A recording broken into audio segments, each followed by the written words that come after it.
Um, I see that Dr. Motta has joined. Welcome, Dr. Motta. We'll be getting underway here. The way it's going to work tonight is I have a few announcements and ideas to toss out there, and then in just a few minutes, I will turn it over to Victor, and he'll make the formal introduction, and we'll get underway with our guest speaker tonight. And I think the way it's worked best with our Zoom meetings is to hold the questions until the end, and then we can have a Q&A session if our speaker is so inclined.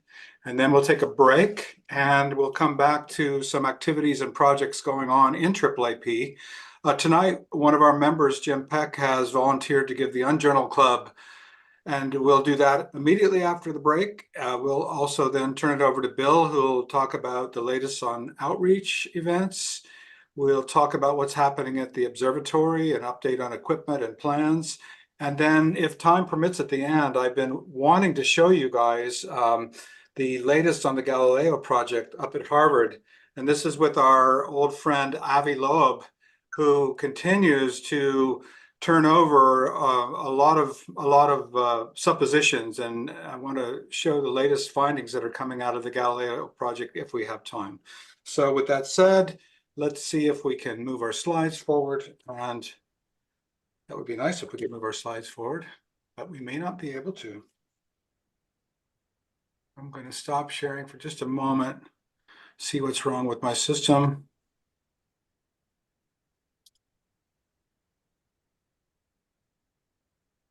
Am I screen sharing again? Yes. Okay, well, let's get our minds around the idea of astronomy and thinking about what's up in the sky and all of the amazing things that we can talk about, think about it, and visualize with our equipment. Now that we're in mid-December, we see the great constellations of Cassiopeia, Perseus are well situated. In fact, Perseus at 10 p.m. is right on the central meridian. It's perfectly overhead, so that's good for observing. Of course, Taurus is coming on, and nobody can ignore Orion. Just last night, there was the occultation of Betelgeuse. So these are the great winter constellations that we find so interesting. I think that also they're great objects to use our hardware to try to visualize. In Cassiopeia and in the deep sky regions of Cass, there are these star-forming regions. Actually, if I just go back one, these red dots all along the arm of the Milky Way that penetrates through this whole central part of the sky map. These are all nebula and H2 emission regions, emission nebula for the most part, where there are star-forming regions in these pockets along the Milky Way. And Perseus is situated with the so-called Perseus arm of the spiral structure with many of these objects. And I took this image just a week and a half ago with my reflector here in Titusville, New Jersey, and using the tri-band, narrowband filter, which can capture these wavelengths where the emission nebula is brightly lighting up. Just an amazing amount of detail with the star-forming regions and the bubbles and the Bach globules and the dark regions. So this is about a 1 degree of angle field of view here from left to right. And it's one of many of these red dots that were on the previous sky map. So just spectacular things in the region of sky above us. Not the least of which, if you're not using a camera and using your eyepiece, many of you will recognize this as Gene Ramsey's favorite object through the eyepiece. And this is the double cluster in Perseus, although we think of it as in Cassiopeia because of its position. And the twin clusters, open clusters that look so fantastic in the telescopes out at the Club Observatory at Washington Crossing. And this was captured with a little 3-inch refractor. Also in Perseus, with the part of the constellation that isn't necessarily blocked by Milky Way objects, there are some deep sky objects to pay attention to. And this is an interesting one because I got it off of the sky chart, realizing there was a galaxy cluster in the middle of Perseus. I had never tried to image it before, and I was pretty astonished to see that I could pick up these galaxies that are so far away, part of a galaxy structure that is, of course, called the Perseus galaxy cluster. Now, as I've read up a little bit more since I took this image, I realized that this is a really major, important cluster, part of a supercluster that is in some way related to the Virgo cluster that we see later in spring, but a cluster of maybe 190 galaxies. And I took my image and went to the internet and tried to find examples of others that were imaging this, because I had never tried it before. But I realized if I take the central part of my image on the left and compared it to the Sloan Digital Sky Survey through the 2.5 meter telescope down at Apache Point, I was actually able to pick up with my reflector in New Jersey light polluted skies the same deep galaxies that the Sloan had shown on the right hand. And these are magnitude 12 to 14 galaxies. And I'm showing you this as just an example of what we can do despite light pollution with equipment, and especially it's the sensors in the cameras are so great. And this is without any filter other than a UV infrared blocking filter. It's a straight image on the color CMOS sensor, and showing these galaxies with about the same resolution that the Sloan was able to do down in New Mexico. And just as a point of interest, I remember John Church giving us a talk a few years ago about his visit to Ireland, where the 72-inch Leviathan telescope of Lord Rosse, Earl of Rosse, in Ireland. This is actually, I bring it up because this was the first telescope and the first astronomer to actually view the Perseus cluster of galaxies, and he reported several of these that are on the chart today. So I thought that was kind of a cool connection, and to think about how the technology has gone to where we here in New Jersey with no more than a 12-inch reflector can see these same deep sky objects that are 240 million light years away. And if any of this trips your trigger and you're interested in getting more involved, we have developed a group within the club, the AAAP Astro Imagers at groups.io.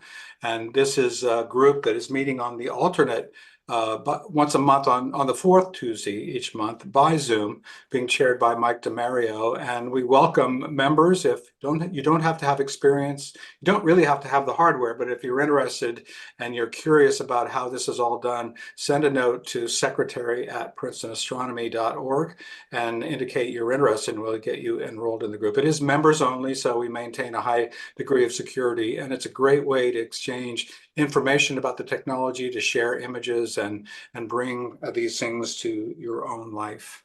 So with that, I think I will pause and come back to some other topics after the break. And so, Victor, I'll stop sharing my screen. I'm going to turn it over to you, and we'll get going with the main event of the night. Okay.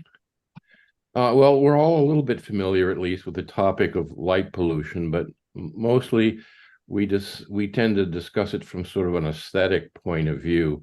And in a sense, that's sort of preaching to the choir, but there are very important environmental and medical consequences of light pollution. And that's what our guest speaker tonight, Dr. Mario Motta, is going to speak to us about.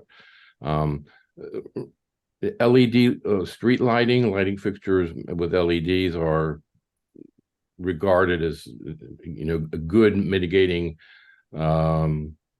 techniques, but not LED light. Not all of it is optimal. Some LED lighting fixtures produce excess blue emission, harmful to both human health and the environment.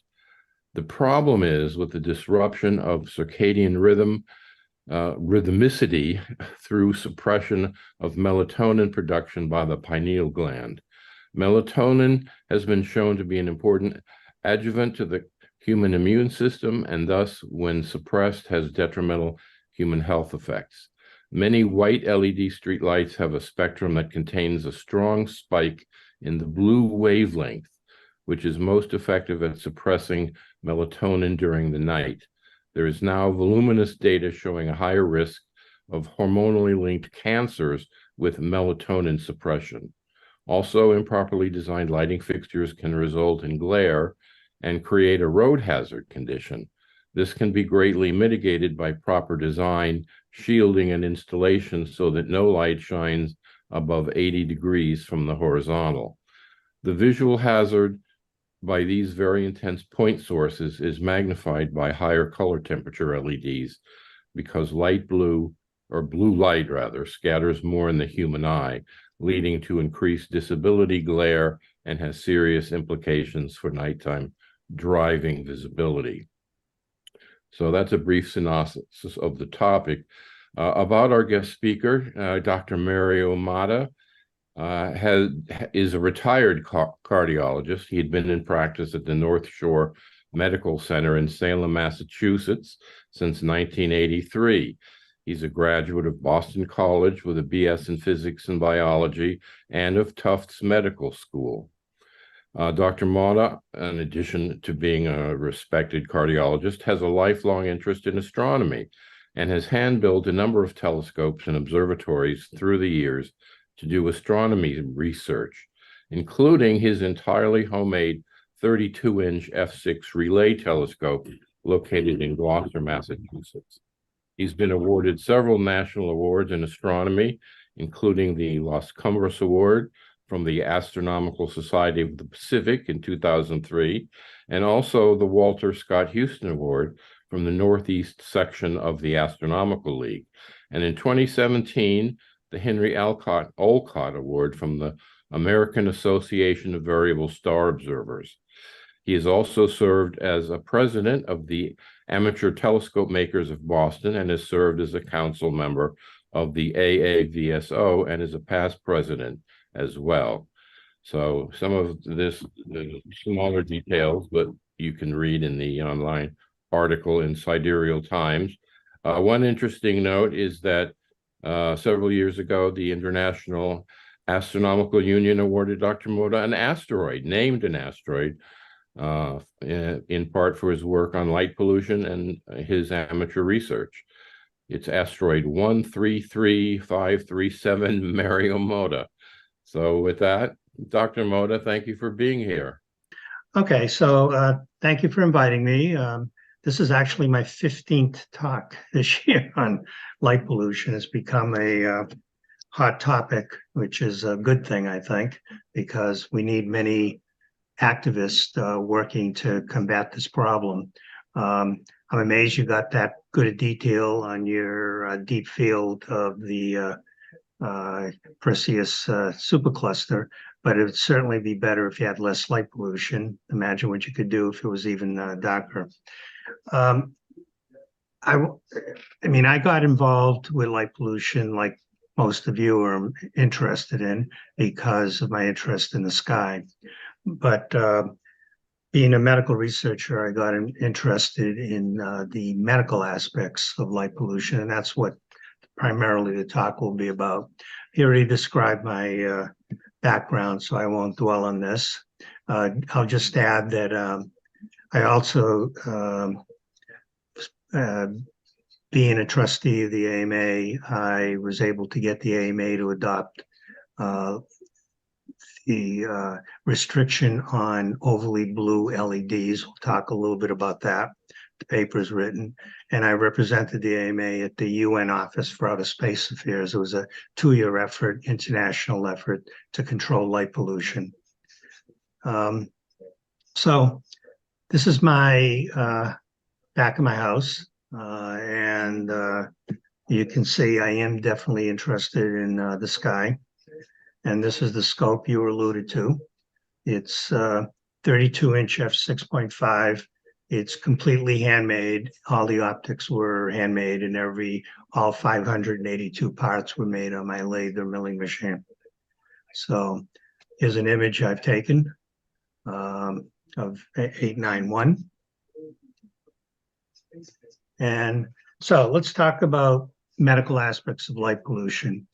In the 1980s, this gentleman here, Richard Stevens, first made the hypothesis that melatonin suppression by light pollution is detrimental to human health. At that time, he had no direct evidence.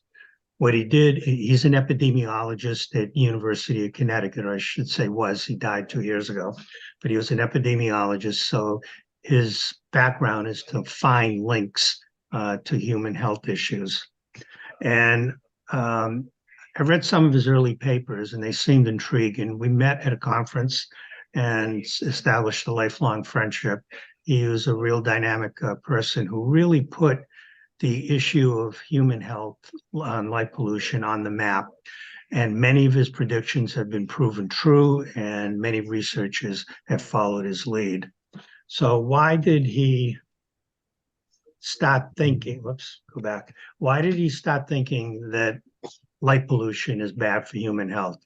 He proposed that China in the 1980s had an incredibly low rate of breast cancer. The US and Western Europe had a much higher rate of breast cancer, which was increasing over the last 30 years prior to that time for reasons that weren't clear.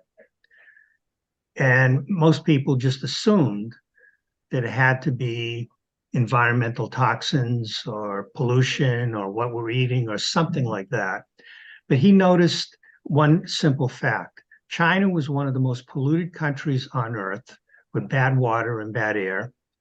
The US and Western Europe have made great strides in cleaning up the environment, yet China's rate of breast cancer was extremely low.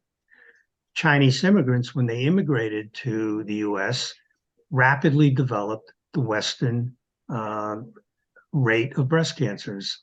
So he said, it can't be the toxins, it's got to be something else. And he finally realized that this graph basically is a graph of the degree of excess light outdoors in many countries. So he proposed that it was melatonin suppression with the knowledge that melatonin is an adjuvant to the human immune system. And we'll talk about that in a moment. So wherever Western, Eastern US and Europe are heavily light polluted, as is Japan. This is my area. Fortunately, I live out here on Cape Ann, away from most of the light pollution in Massachusetts. Light pollution is an economic issue as well. It's wasted energy, and we spend billions of dollars on lighting up the backside of the moon. Light pollution affects human health because it suppresses the circadian rhythm and suppresses melatonin. Because of that, there are endocrine-related carcinomas, specifically breast and prostate primarily, are very well established now with multiple papers, hundreds of papers actually. Thyroid, pancreatic, are newer established issues. Colorectal cancer is considered a possibility, but there's only a few papers on that, so I won't say it's definitely proven yet. And then due to another hormone, lecithin, which also decreases in light pollution, we have an increase in obesity leading to diabetes and coronary events. And finally, glare in roadways creates a dangerous condition for drivers. Anything that affects human health also affects the environment and animals in the wild. So let's talk about that. Melatonin. Here is the compound. It normally should have a strong daily rhythm, very low in daytime when you're exposed to light, and high at night when you're supposed to have a high melatonin level unless you leave lights on continuously, or if you live in a city and remarkably a little amount of light that gets through around your shades is enough to suppress your melatonin production.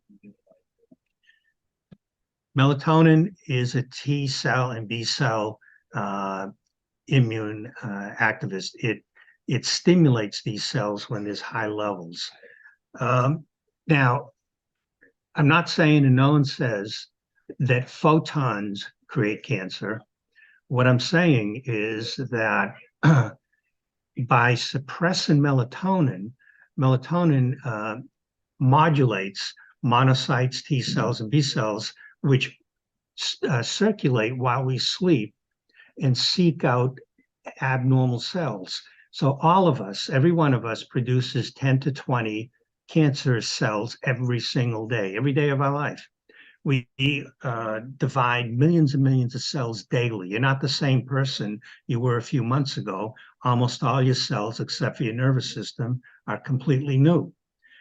And to maintain that constant division of cells, there will be a few that don't divide properly, and are abnormal. Some of them are fatal and will just immediately die.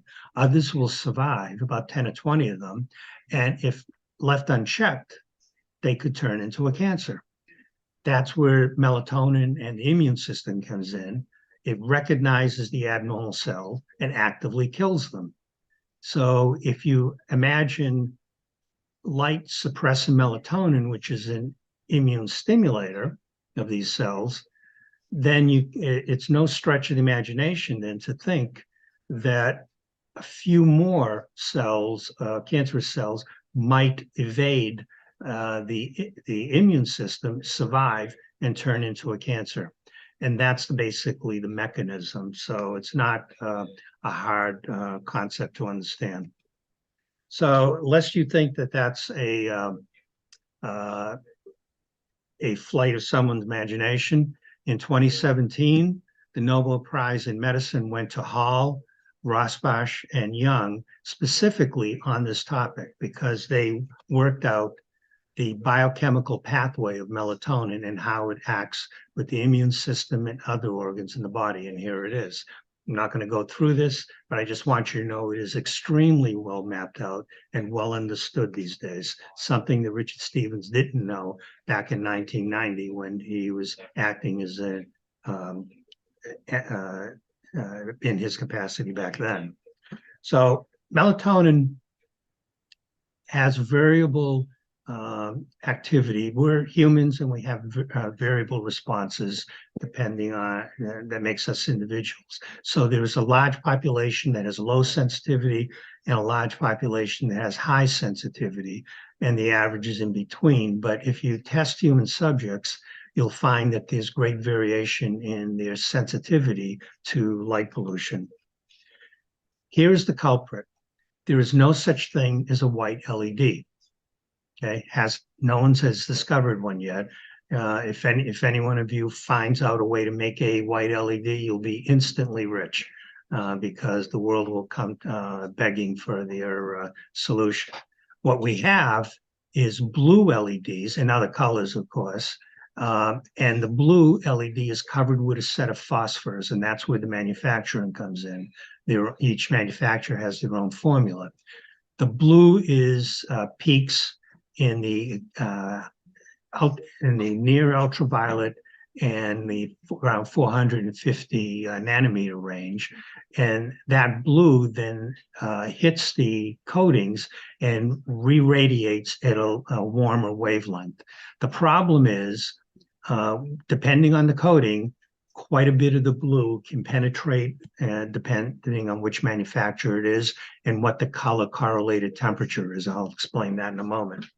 So the color correlated temperature is a little bit of a strange concept.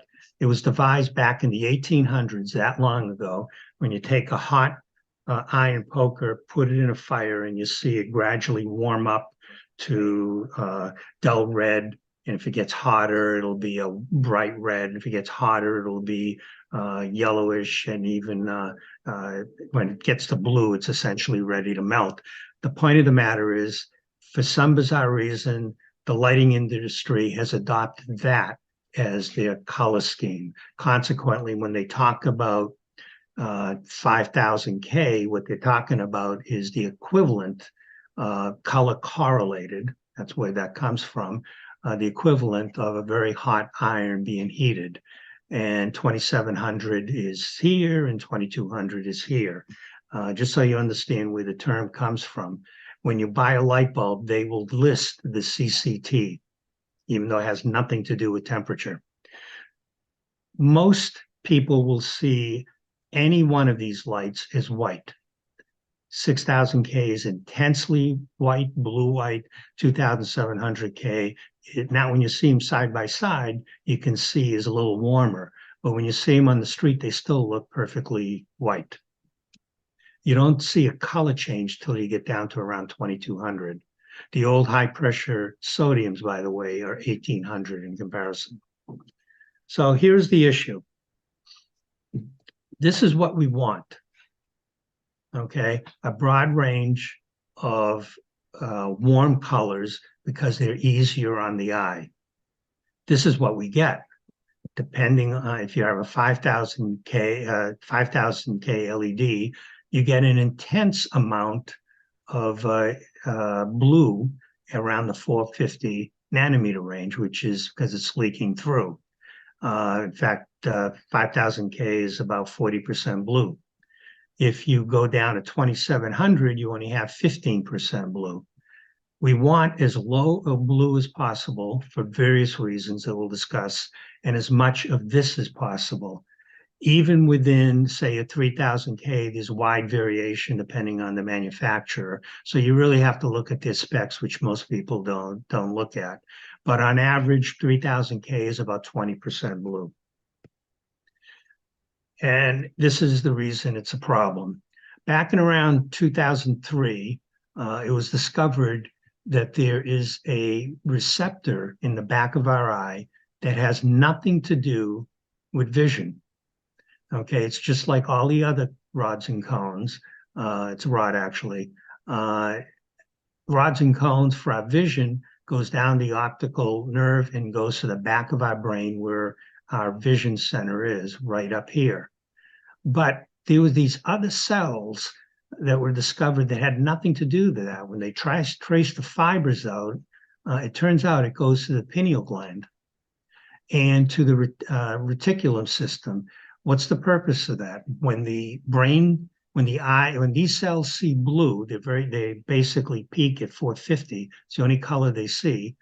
It stimulates the reticulum system to wake us up.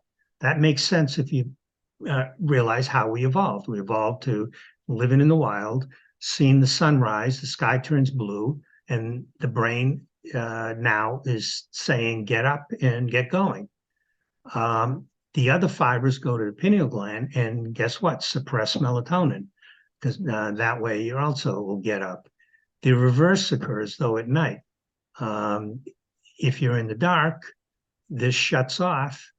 The brain isn't stimulated anymore, and the pineal gland isn't depressed to allow melatonin to escape.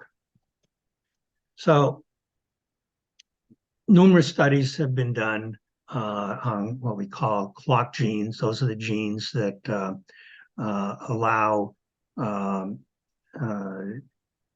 that regulate our cells, and about 10% of our genes are regulated by this melatonin. Now, I got asked, I'm going to include this, even though you guys didn't ask for it. The last talk I gave just a few weeks ago from Alabama, asked about this particular study from Ron Gibbons from Virginia Tech, where he used salivary melatonin. And this is now being published in the literature of lighting companies. And the IES, the lighting, supposed lighting experts. And they're making a big deal about it. And it's because the salivary melatonin, they claim, did not decrease, which is interesting. However, you have to ask the question, and because this may come up because the lighting people are pouncing on this study and saying, well, this shows that melatonin doesn't have much of an effect. The reality is melatonin is produced in salivary glands and therefore has nothing to do with the physiology of sleep and the pineal gland. The melatonin synthesized in rat, and that's where it first studied, and in human salivary glands. So the melatonin in salivary glands is not a substitute for blood melatonin, or more importantly, brain melatonin, which is what we really need to look at.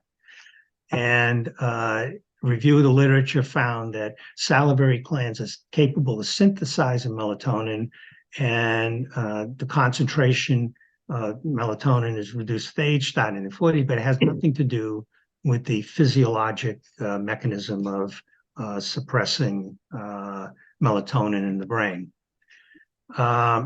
Here's another study that basically shows that it's the pineal melatonin that's important for the brain activity. So that's your retort if any lighting person brings this particular study up.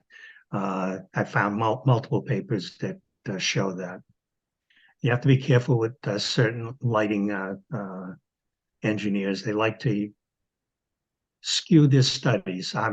Anything I say, I'm based on a peer-reviewed paper. So then there is another issue, which I think is important to point out because it's brought up a lot. What about crime and what about car safety? Lighting companies, interestingly, say, well, we need this amount of light and it's got to be evenly illuminated, and their lighting levels are way higher than what is actually needed. Very few studies are done in the US on this, so I picked a few, but most of England and Wales, the English have done numerous studies on this. And here are their findings. Little evidence of harmful effects if you shut off lighting at night on road collisions or crime. 14 years of data they collected, 62 local authorities, no convincing evidence of association between street lighting and road traffic collisions, none whatsoever. Here is their data. Switching off the lights, if anything, there was a tendency to less problems by switching off the lights, not more, even though it's a minimal effect. Part-time lighting, same thing. Part-time lighting means after like 10 o'clock or 11 o'clock, you dim them or shut them off. Crime, multiple studies. This is a compendium of multiple studies, by the way. The switching off, really no effect on crime in England. Part-time lighting, no real effect. Road safety, no evidence of association between reduced lighting and nighttime collisions across all of England and Wales. In fact, the exact opposite is seen. Brighter streetlights cause more accidents. Brighter LEDs don't prevent accidents. In fact, they may do more harm than good. No evidence was found for bright lamps leading to improvements in safety. Here's an image I've taken of M81. Okay, so let's talk about what many lighting engineers completely ignore, and why I wrote the AMA papers that caused such a consternation in the lighting industry. If you're going to develop a product that affects humans, it behooves you to basically test on humans, not just rely on light meters. For example, if you're going to test a safety belt, you test it on dummies and make sure that it actually works before you put it into multiple cars and trust people's lives to it.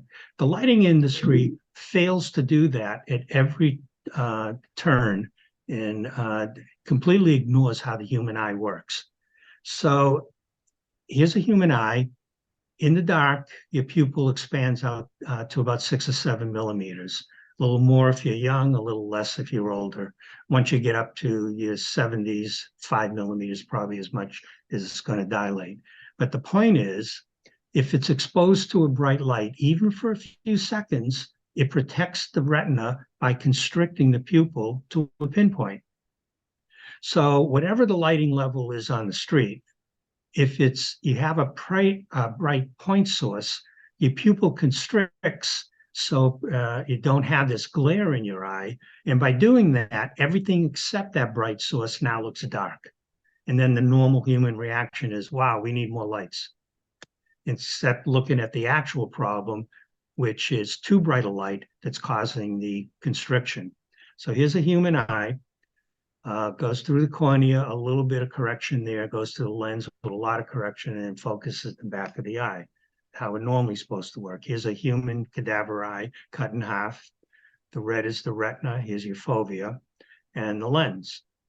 The lens, however, is interesting in that we weren't designed by nature, or by God if you want, to live to our 90s. We were supposed to procreate and then die in our 40s. Things start to happen after your 40s. Namely, the retina, the lens starts to cloud up. And here's the reason why. There are no blood cells in a human lens. It gets all its nutrients from the aqueous humor that surrounds it. there are blood vessels up here in the muscles and tissues that surround, and oxygen and sugars diffuse into the aqueous humor. That then diffuses into the lens. All well and good up until around age 40, 45. The lens grows like an onion with a new layer every year, kind of like a tree ring. Eventually, in your mid-40s, the center of the lens is thick enough that there's not enough diffusion of nutrients from the aqueous humor. What happens? Cells start to die. When they die, the human body calcifies dead cells. So eventually you start having these microcalcification throughout the lens, and that causes scatter. And eventually, if they coalesce in another 20 years, it causes cataracts.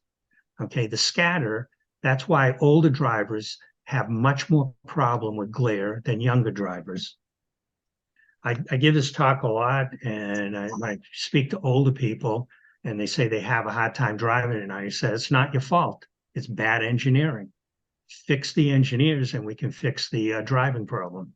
So if you're young and healthy and you have a bright light source, you can see, although the glare is still a problem. But if you're older and you have a lot of scatter, this is what you see, which is why you don't want to drive at night. A researcher in the Netherlands took human cadaver eyes and watched the amount of scatter. This is a log scale, by the way, so it's much wider than it appears, of blue light, green, yellow, and red.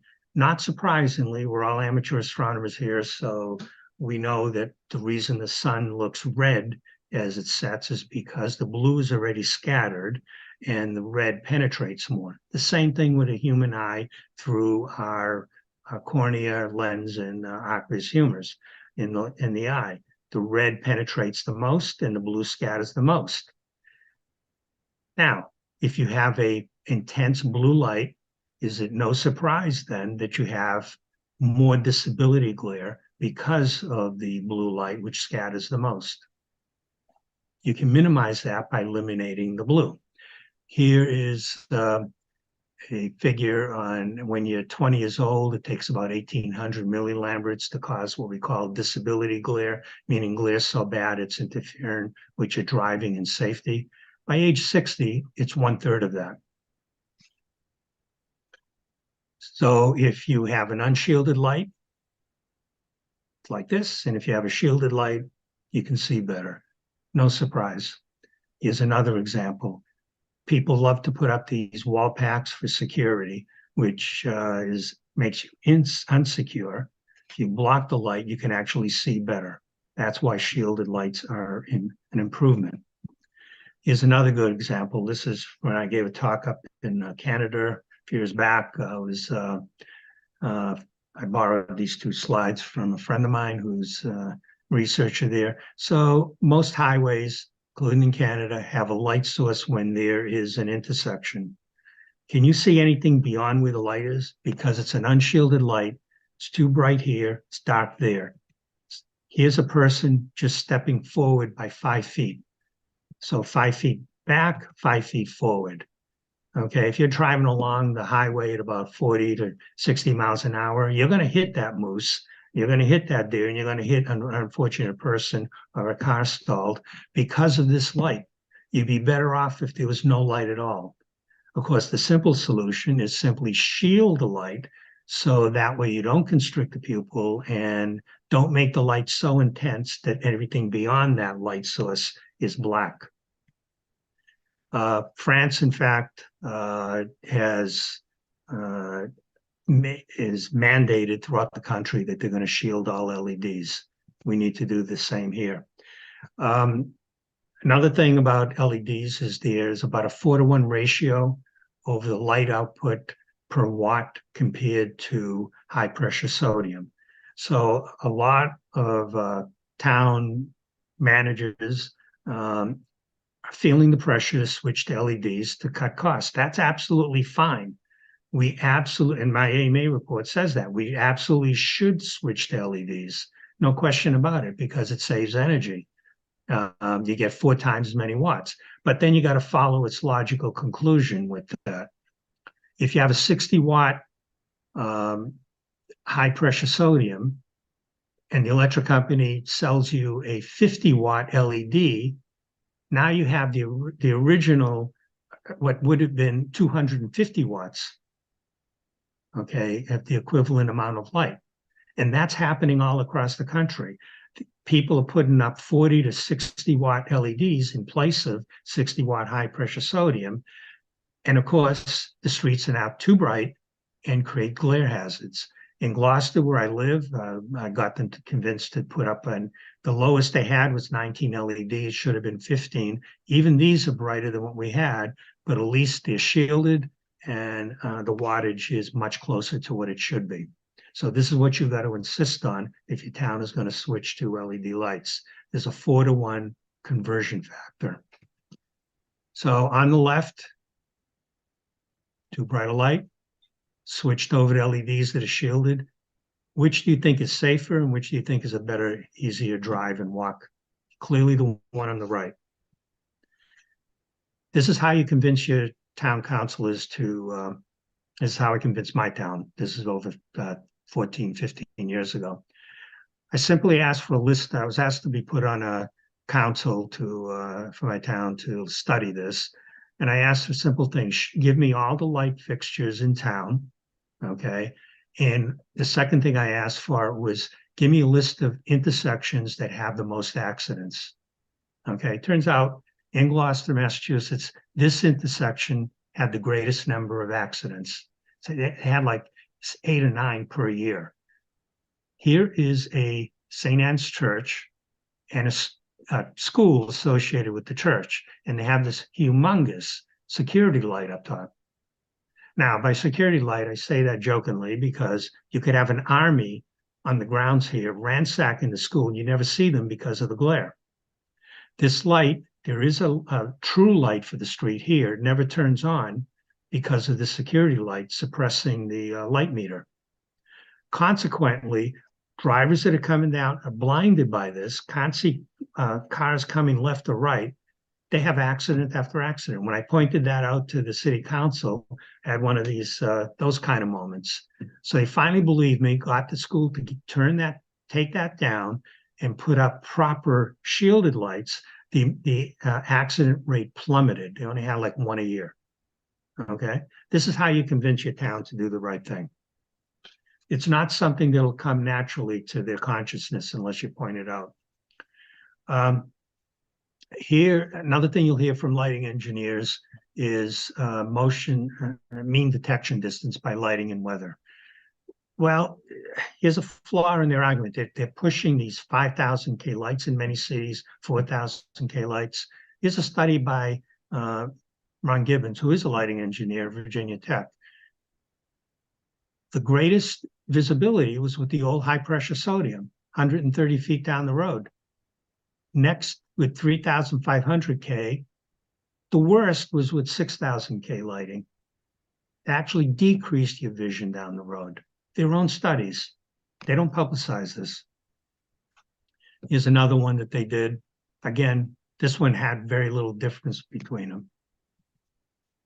And then another thing you'll hear is color correlation. For some reason, even though we lived with high pressure sodium for 30 years without a single complaint of color, and all of a sudden the lighting engineers want to sell you something, so they'll say, oh, you need the high CCT for colored rendition. The red is the 1870, which is high pressure sodium. That has an orange tinge, we all know that. But the difference between 2,500 to 5,000 is up here. It's negligible, okay? So you don't need high CCT in order to determine color. And finally, there's security. All this light, if it's an unshielded light, basically is just being wasted. The whole purpose of a photon being emitted is to bounce off something and then go into your eye. If it goes directly into your eye, you're not seeing the ground properly. You want a shielded light, and this is the only light that matters. So LED lights on crime in Los Angeles. Here's one US study. I mean, the British have done many more studies, but here's one US study from LA. As the LED increases by 1%, there's a direct correlation which a 1.1% increase in crime rates. Again, you don't hear this from the lighting company. They just keep saying, well, you need the lighting to reduce crime.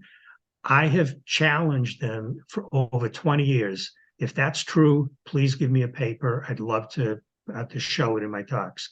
In 20 years, not one paper has come out from them that shows what we all think we know, more light means less crime. Not one single paper, not one. If anyone finds one, please let me know. Send it to me. So here is a study in LA that directly contradicts that. Then there's the famous Chicago Alley lighting project. In 2000, the Chicago had a bright idea that they would light up all their alleyways with really bright lights, and that would reduce crime. They got a federal grant and a state grant. They 2/3 of the way through, they ran out of money. Okay, probably a little bit got wasted. Who knows? Chicago, and then finally, the criminal justice authority, University of Chicago, said, "Well, there's a perfect way to do a study. We have 2/3 lighted, 1/3 not. Now we can prove once and for all the lighting that the crime went down." Here's the problem. They changed all the alley lights from 90 watt to 250. I mean, these alleyways are brightly overlit, and they increased lights across the city. And the intent was to increase feelings of safety and decrease crime in the alleyways. Here's what actually happened when the University of Chicago studied it. Every place they pre and post, every place they put lights, crime rate went up. Every place that the places that they didn't get to change the lights to the brighter ones, the crime rate stayed the same or went down. Directly opposite of what they were trying to prove. There was a bias there, and they proved themselves wrong. So street lighting may actually enable rather than hinder crime. There are studies, which I didn't put up here, where if you ask criminals in jail, why did you pick this particular house opposed to that house? Invariably, they'll say the houses that are well lit, basically, this I'm paraphrasing here, basically telling me these people are rich and they're afraid of me and they got a lot of good expensive stuff. Poorly lit houses, not so much. So consequently, it's the brightly lit houses that get broken into almost all the time. You can do the same thing with school systems. Schools are finally catching on, putting all these security lights around a school. Kids are like, teenagers are like moths. They'll go where the lights are. You put up lights, they congregate there, and eventually there's some vandalism. You shut off the lights or just put motion lights, they don't congregate there. Vandalism rate goes way down. Queens, New York, around 2010, put up these horrendous 4,000 K lights as part of their conversion. People hated them.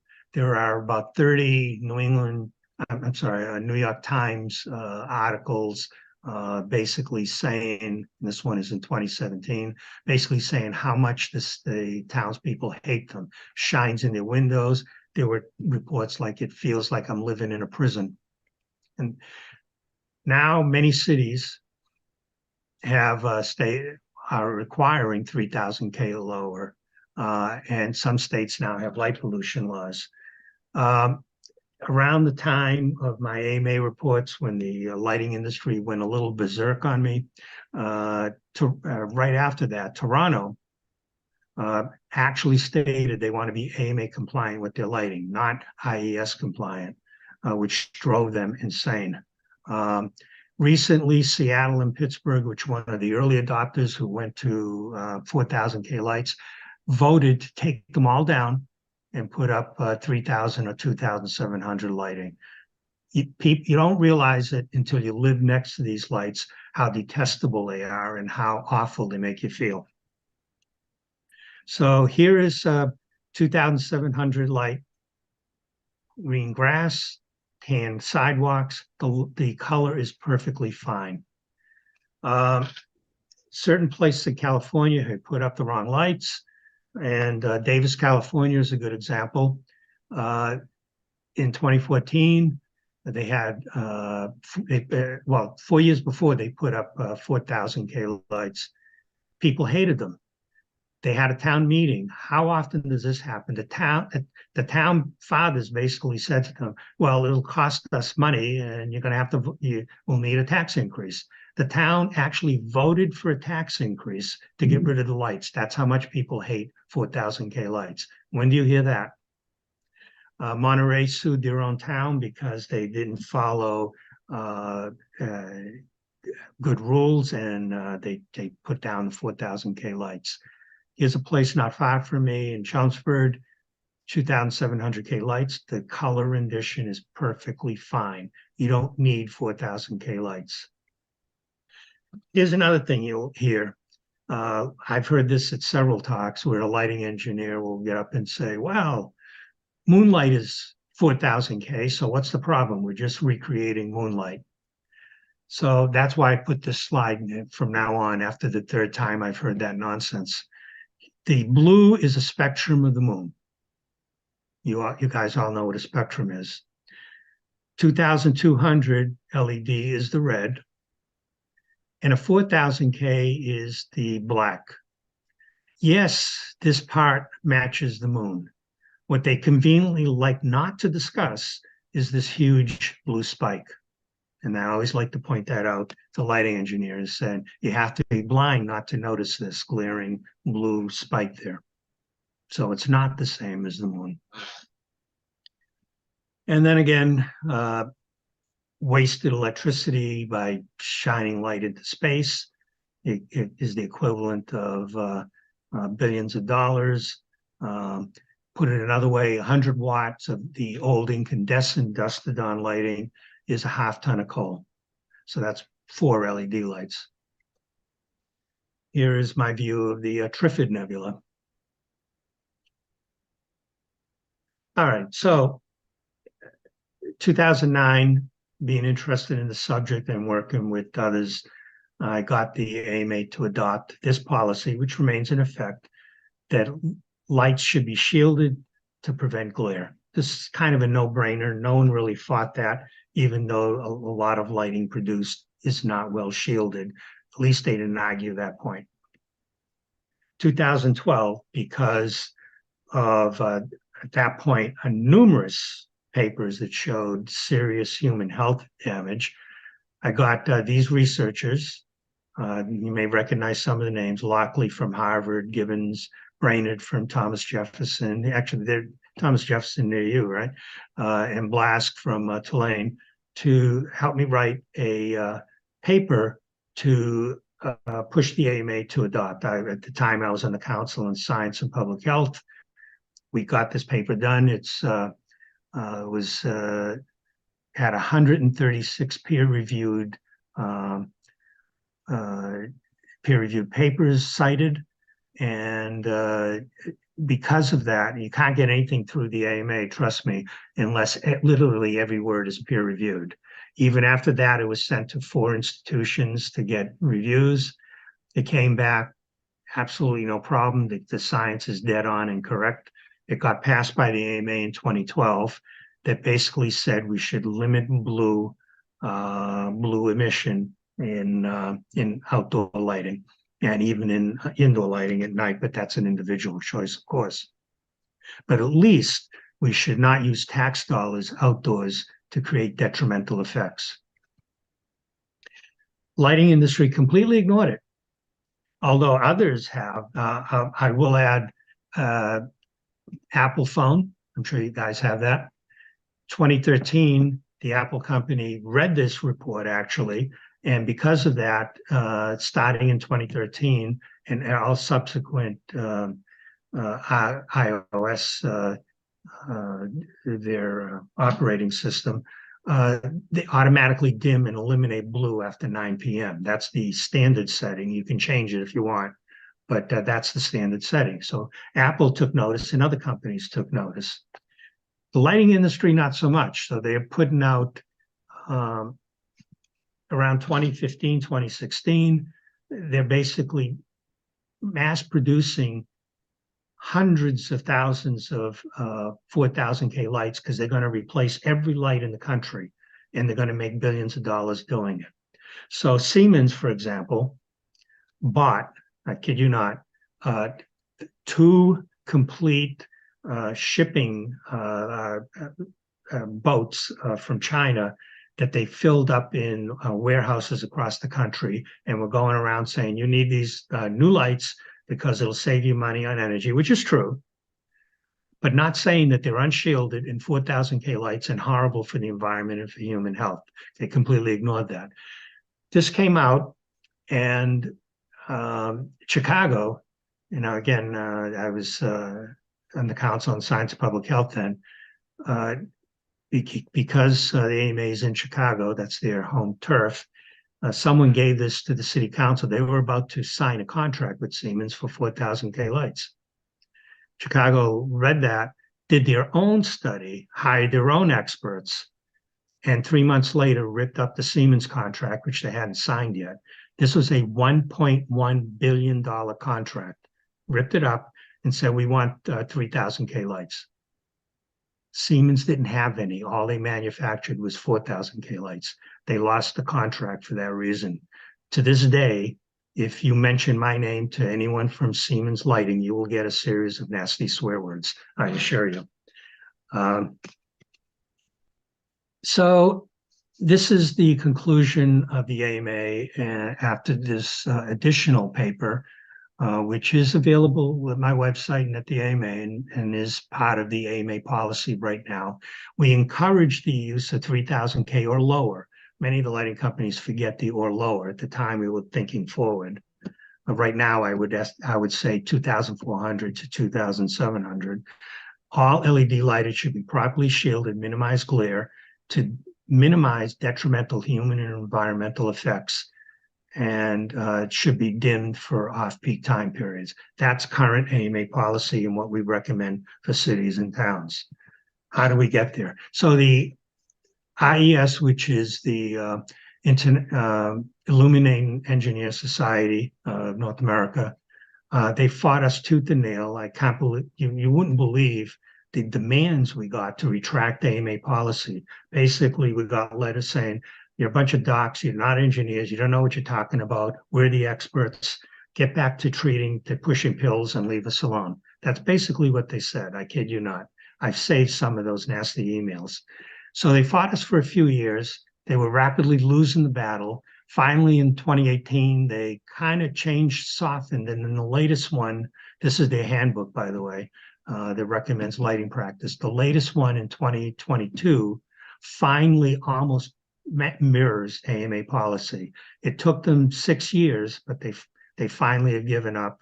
In fact, they fired their the director of their road committee and hired someone else.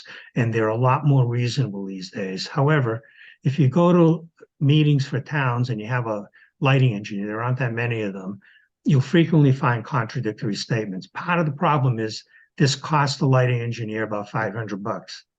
Consequently, and most lighting engineers don't actually have a lighting engineering degree. They have a degree in something else and did lighting. So consequently, they'll point to a book and say, I'm going by our recommendations. Their book is 20 years out of date. I've been at meetings where they're holding up books from 2022 or 2028. And I have to point out, why don't you buy the latest one, which completely contradicts everything you say? So be aware of that if you're contradicted by a lighting engineer. Ask him which volume he's actually using and say, you probably should look at the latest one from 2022.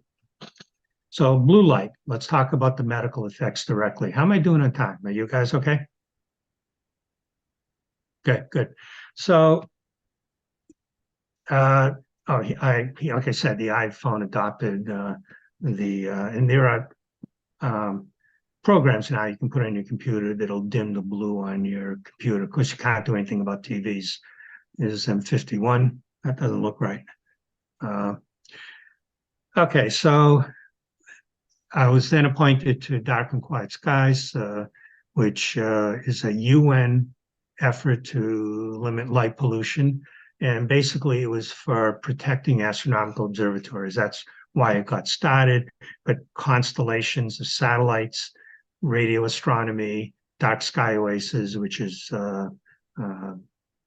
dark sky friendly areas to protect them. And finally, light pollution impact on the bioenvironment, which is humans and environment.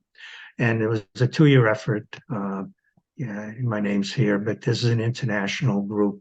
And that report was finished last year, and it's sitting at the UN. Hopefully they'll act on it when little things like wars get out of the way. We'll see, people who worked on it. So the circadian clock, 10% of all mammalian genes are clock controlled, meaning melatonin and the gene expression is affected by these clock control genes. And those clock control genes affect mood, affect cell growth, affect cell apoptosis, which is death of cells. And so it shouldn't be a stretch of the imagination for you to understand that if you screw up 10% of your gene expression, there's going to be some problems. What are those problems? So too much light at night can cut down sleep duration, and that can change human sleep behaviors, and you can have increased sleepiness in daytime and sleep deprivation. That leads to problems. That's kind of a no-brainer.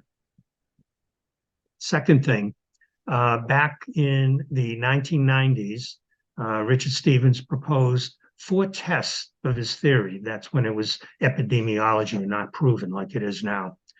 He said shift workers should be at higher risk because you're constantly resetting the clock. It's like being jet lagged all the time. So we're talking about nurses who have to change a shift, that kind of thing. Blind women would be at lower risk, including twins. Lighted bedrooms at night would increase risk, and long sleep lowers risk.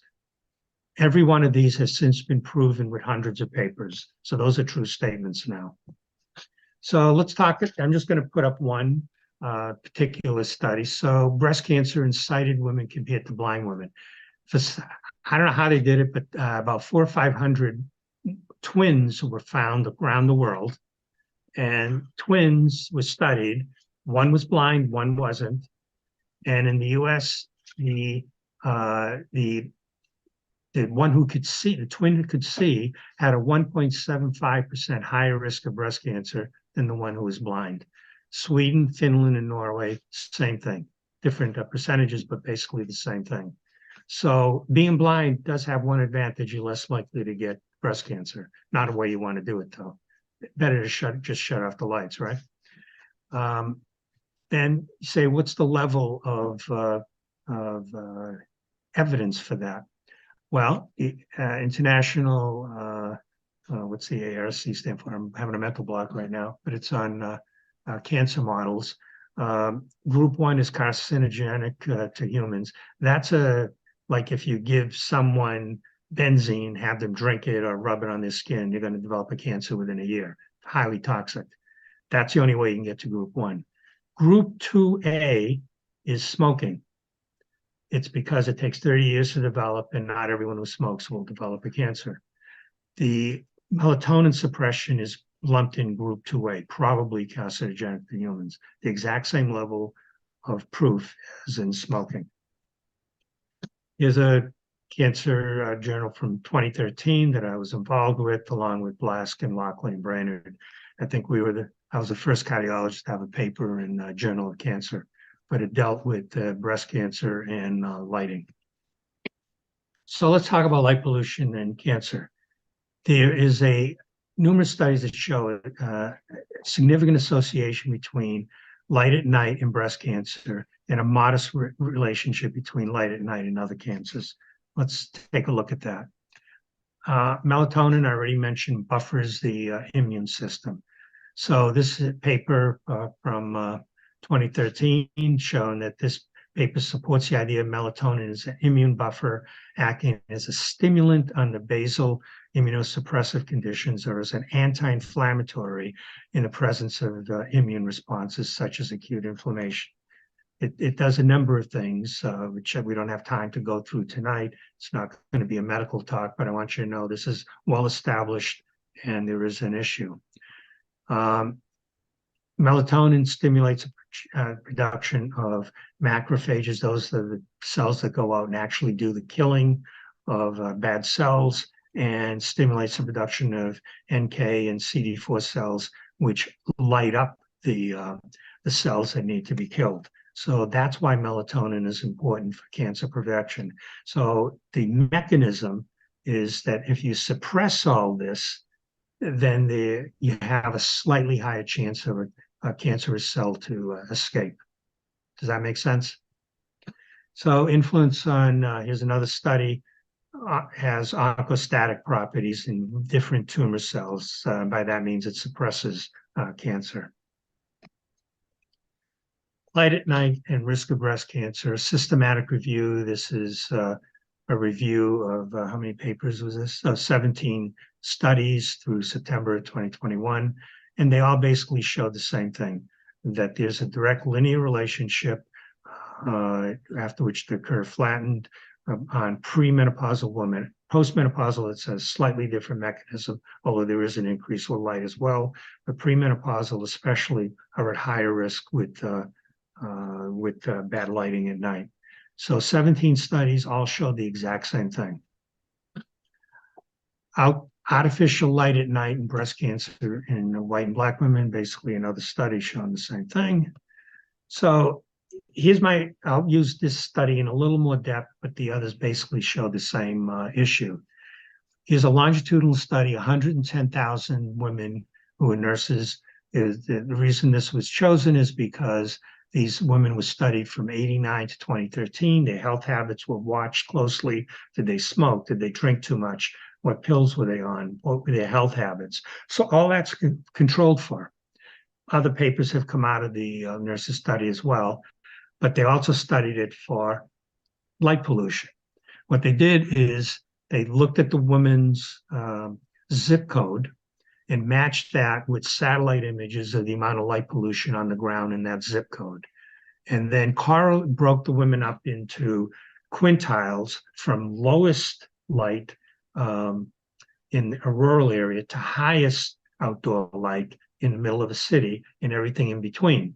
And what they found is the difference between lowest light to highest light was a 14% increase in breast cancer. That's for all other factors being well controlled. Okay, so lest you think that came out of Harvard in 2017 published. So lest you think that that's an outlier, here are a whole bunch of other studies that showed the exact same thing. So here's International Journal of Cancer, Israel, Haifa, Israel, Connecticut, a worldwide study, South Korea. They all show the same thing, ranging between a 13 to 17% increase in breast cancer, depending on whether there is light pollution shining in your bedroom. This is all outdoor lighting now, and nothing to do with indoor lighting. All outdoor lighting shining in your bedroom at night. Here's a brilliant study by Dr. Blask at Tulane. He used 120 nude rats. Now, nude rats are not exhibitionist rats. What they are is rats that had been bred to accept a tumor transplant. Okay, so he took human breast cancer, surgically placed it under the skin of the rats, all 120 of them. Then he had them do a normal day-night cycle. And here's the rate of the breast cancer in the rat, in those 20 rats. Then just a tiny light leak. This is dimmer than any night light you can think of. And the rate of breast cancer in the rats increased a little more. This is more like what you get 0.05 microwatts per centimeter, like what you get through your shades at night if you're in a city or in a suburban area. The rats had a higher rate of breast cancer growth. More light, faster rate. till finally constant light on, the poor little rats had the breast cancer literally explode out of their chest. Direct correlation in rats, so you can't do the study in humans, of course, but direct correlation in rats that light at night increases the rate of cancer growth. I thought that was a brilliant study. Is a recent study from a researcher in Texas, pancreatic cancer, and 27% increase. Same kind of study that I just showed you with breast cancer. Thyroid cancer, 55% increase. So not that many studies in these. So I'm not going to tout them too much, but I want you to know they're consistent, and all the recent studies show that these are a problem as well. What it appears to be is that all endocrine-related tumors seem to have an increase. Okay, so thyroid, pancreas, breast, prostate, they all increase with light pollution. The rate with solid tumors and other kind of cancers is much, much less. There is a slight increase, but nothing like with the endocrine-related cancers, probably because melatonin is a hormone and it interacts with the rest of the hormones. So obesity increases, and because of that, you have a 12 to 19% higher odds of developing obesity in men and women if you're exposed to light at night, and that increases your diabetes risk as well. And if you increase your diabetes risk, you're going to have an increase in cardiovascular events. So that all ties in very nicely, and it's all related to melatonin suppression. So indoor light, there's one study for strokes, but all I could find was indoor light, not one related to outdoor lights, but it indicates that that could be a problem as well. Light pollution and excessive illumination on the retina. It turns out blue light is damaging to the retina. Intense blue light is very damaging to the retina and can increase the rate at which you get retinal pigment death and macular degeneration. Okay, so there's another reason to limit blue light, especially at night. Retinal pigment, again, destruction with excess blue light. Here's my view of planetary nebula in Aquarius 6781. Wow. Thank you. So let's talk about environmental impacts. It's not just humans that are affected, but the whole Earth is affected by bad lighting. So faint sky glow, I mean faint, affects 60% of invertebrates and 30% of vertebrates. It affects plants, insects, birds, fish. Here's a paper by Travis Loncourt, who I've worked with. He's probably the best environmental specialist on lighting.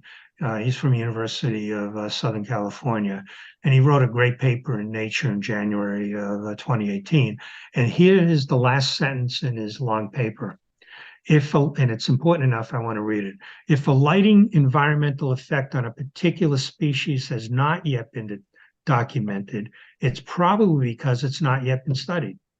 In every case where a study has been performed, an effect has been determined.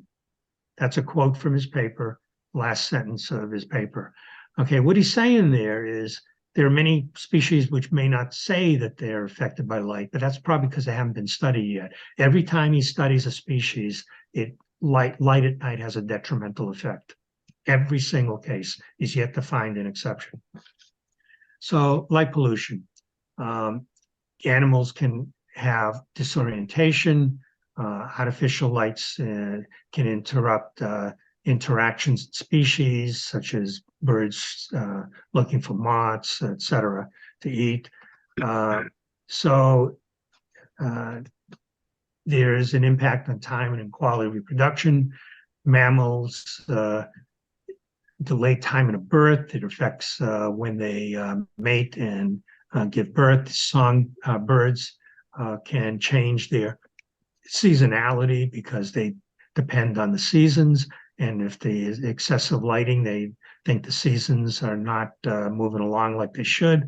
Insects reduce pheromone quality and quality in moths. Early bud burst in plants unrelated to temperature, and then the plants die. So, and it scatters widely. So this is from 50 miles away from LED lights. If you have a 5,000 K lights, it scatters widely, 50 miles, whereas the 2,700 scatters far less. Another reason, so your cities are affecting your rural areas because of the sky glow, and that affects the environment in a detrimental way. Insect declines. I was at a meeting a couple of years ago, and the speaker before me basically had an interesting title to his talk. The title was, "Why is your windshield clean?" Okay. I don't know about you. I'm old enough that I remember in the 60s and 70s driving, I always have to clean the windshield off bugs. Hardly have to do that anymore. Why is that? Because we killed them all. They're gone. 40% of all the insects in the world are dead compared to 30 years ago, and especially prominent anywhere near cities. So that's why our windshields are clean. The scientists are saying we're living in an insect apocalypse, and this has dire consequences. Insects are needed for pollination of plants. It's needed as a food source for birds and other animals. And if we kill them all off, it affects the environment in a very detrimental way. So light pollution affects agriculture. Here's mayflies on the Susquehanna River in Pennsylvania. These are all mayflies. There's a big, bright 4,000 K light here, and the river's right there. And instead of staying on the river and mating and becoming fish food when they die and lay eggs, they congregated on the light and just died. They only lived for a few days. So these, instead of feeding the fish and laying new eggs for the future, basically just died because of one bad light. Blue light affects birds, turtles, insects, fireflies. You hardly ever see fireflies anywhere near a city now.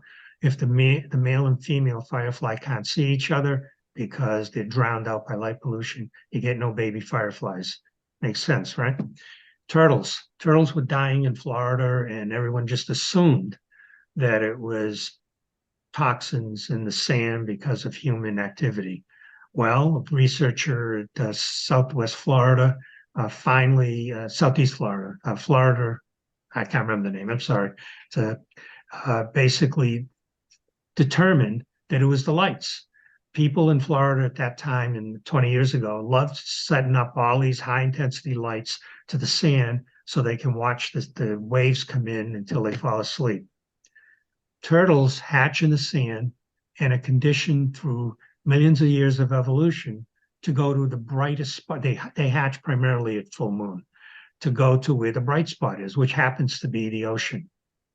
You have all these bright lights, they go the wrong way, they never make it to the water, and they die. Finally, Florida, belatedly, about 8 years ago, passed a law saying you can't keep the lights on all night long on the beach. Lo and behold, the turtle population's coming back. Birds. How many know about the New York City that when they put up the 9/11 memorial, every time they do that, they find thousands and thousands of dead birds on the street. In Las Vegas, they have that the pyramid where they have this light on all night long, shining up into space. You guys know about that? Well, here's a dirty little secret. They actually have a team that goes out every morning at dawn to sweep up all the dead birds that fall down dead next to that light, so that the patrons will not be offended by stepping over dead birds to go in and gamble. And it's all because of that light. So here's another favorite example. This is a bridge along the California-Oregon border, and some non-thinking person thought it would be wonderful to put 4,000 K lights under the bridge. So you can't say it's for safety. Here's the road way up top. Okay, under the bridge, solely so it could be seen from houses all the way down the river because it's pretty. Great. What ended up happening is They have a salmon run there. And within just a few years of these LED lights being installed, the salmon essentially disappeared. Why? If they finally figured it out that the salmon will go up to this bridge, but they won't cross the light beam coming down. For some reason, they don't like the light. I don't know the reason, but they stay here and just die in place rather than going upstream and spawning. They finally convinced the town to shut off the lights, at least during the spawning season. Unfortunately, it's still on 10 months out of the year, and the salmon run has come back. So, think species you would never think are affected by light are affected by light, just like Travis Longcourt says. Free-living birds are affected by their sleep patterns, just like humans. The birds are a major pollinator, and if you and they match their feeding like hummingbirds are at night, and it affects the pollination. Here's a last example I'll show you because this one kind of blew my mind when I saw it. We all know about algae blooms around the coast of many parts of our cities due to excess nutrients washing into the ocean. In Florida, same thing. So they have sugar production near that large lake north of the Everglades, which, anyways, they use way too much fertilizer to maximize growth. And then it washes into the streams, goes into the ocean, like just north of Fort Myers, and they have periodic algae blooms. Well, here's something I didn't consider. What eats algae naturally? Zooplankton. Every day, every night, the world's greatest migration occurs from depths of the ocean up to the surface. Zooplankton live about 500 to 800 feet down. During nighttime, when there's no light at all, they come up to the surface and eat algae. If you suppress, if the slightest light ray will suppress zooplankton because they don't want to be seen. So they'll either go somewhere else and not rise and eat the algae. And so that's now considered one of the reasons the algae blooms take so long, because nothing's eating them anymore. Like I said, species you'd never consider are being affected by light pollution. Trees are. So here's a light that's lighting up this part of the tree here.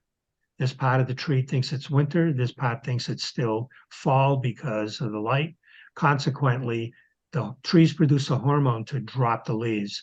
This part of the tree is producing a hormone to drop the leaves. This part's producing a hormone, say, hang on to them a while longer. That stresses trees out.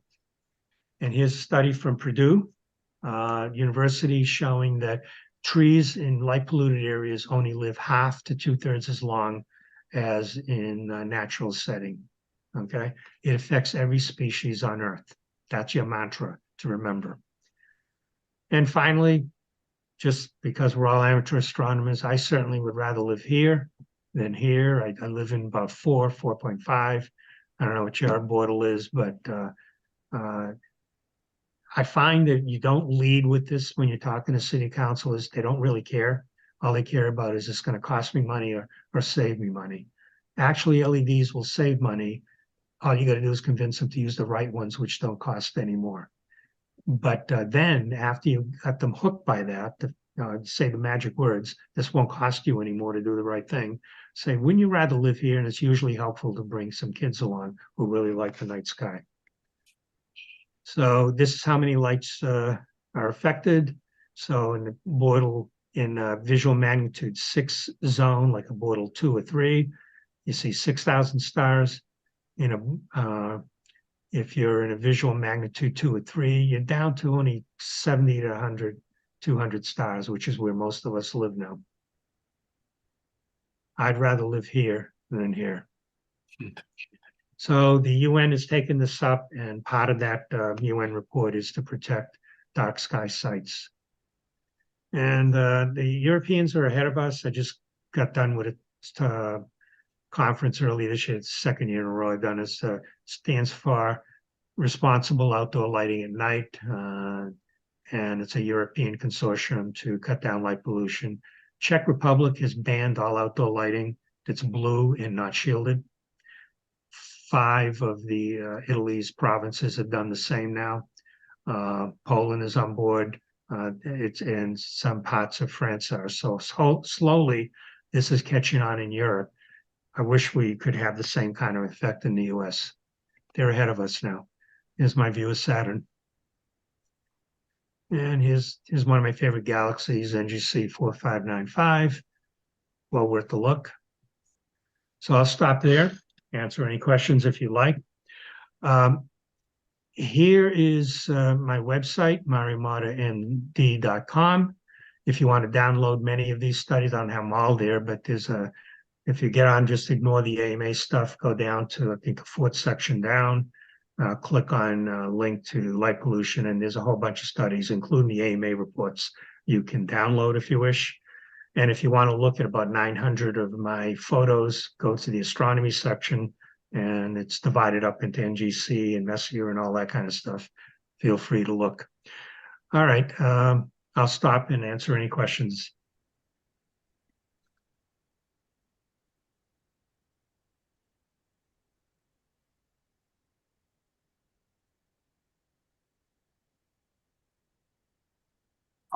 Hello, can I ask a question? Yes, you may. Hi. Thank you, Ivan. Yeah, okay. I hope I'm not sounding facetious, but I'm very fascinated by the mention of melatonin at the beginning of your presentation. So, thank you very much, by the way, for a very edifying presentation. I take melatonin. Sometimes I feel I have a problem with sleep, with getting to sleep at night, and so I take low doses of melatonin every now and then for that. So I'm wondering now if this means that I should actually be taking more of it, since it seems to be possibly anti-carcinogenic. Yeah, no, unfortunately, it's an anti-inflammatory if you take it as a pill, and it's a soporific, meaning it allows you to get to sleep. Unfortunately, no study has shown taking extra melatonin suppresses cancers. It appears that must be endogenous to the brain. We don't know why, but taking extra doesn't suppress cancers, at least in the studies I've seen. So that's why I don't mention that particular fact. It does help you sleep. Does help reduce a little bit of inflammatory and an antioxidant, but it doesn't, we don't have studies that show that it's worthwhile to suppress cancers. Having said that, there's a recent study that shows melatonin taken with certain anti-cancer drugs improves their effectiveness. But I'll leave the oncologist, the cancer specialist, to work that one out. Again, I'm a cardiologist, not a cancer specialist. I see a question from Gaspar Bacos, please. Yes, hi everyone. Thanks for the talk. I really enjoyed it, and I have many questions. But one thing that I wanted to highlight was a recent article in New York Times, probably yesterday, regarding the rate of personal injuries at night and how that evolved over the past decades. And there was this interesting thing that it has been decreasing up till 2010 in the US, and then it turned back, and it has been increasing ever since. So these are nighttime accidents of people hit by cars, and it's not the trend in other countries in the Western world. And there's a very interesting article with all the investigation behind, but it, I think, basically leads to glare being the culprit. The US emitting about 5 times more lights per capita than, say, Germany, and the lights not being shielded. Right. So I highly recommend adding this to your collection.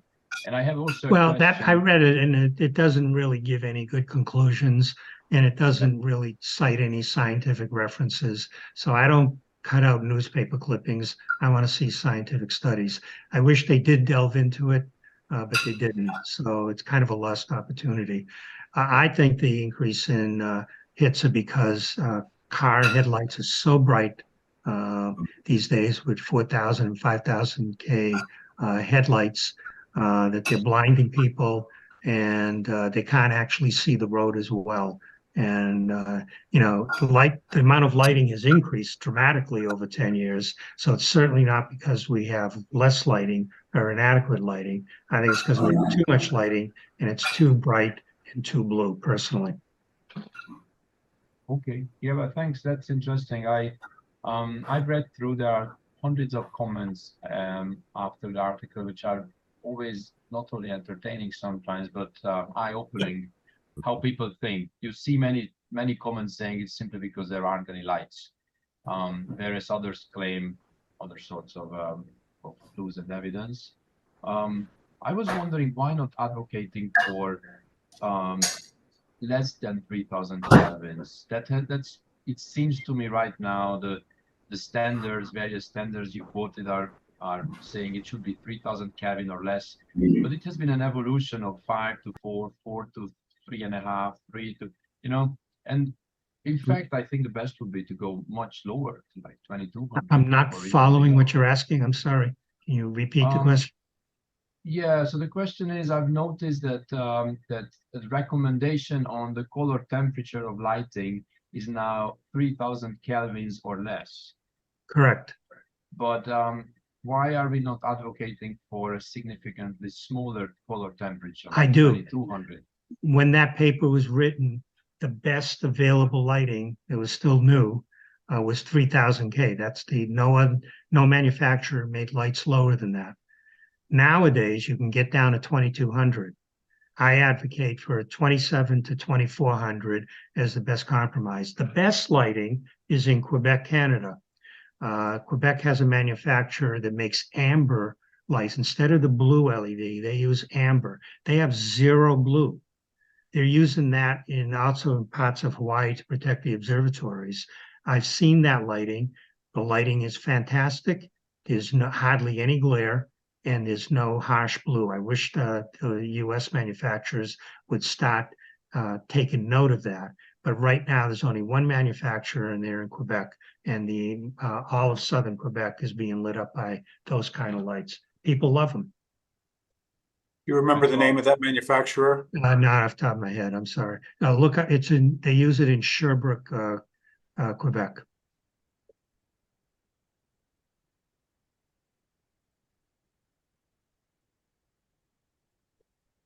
We've got a couple more hands raised. We need to get to the questions. David Ackerman, please. Hi there, Dr. Motta. That was a really wonderful talk. I have a question about the study that you discussed in which blind women had a lower incidence of cancer.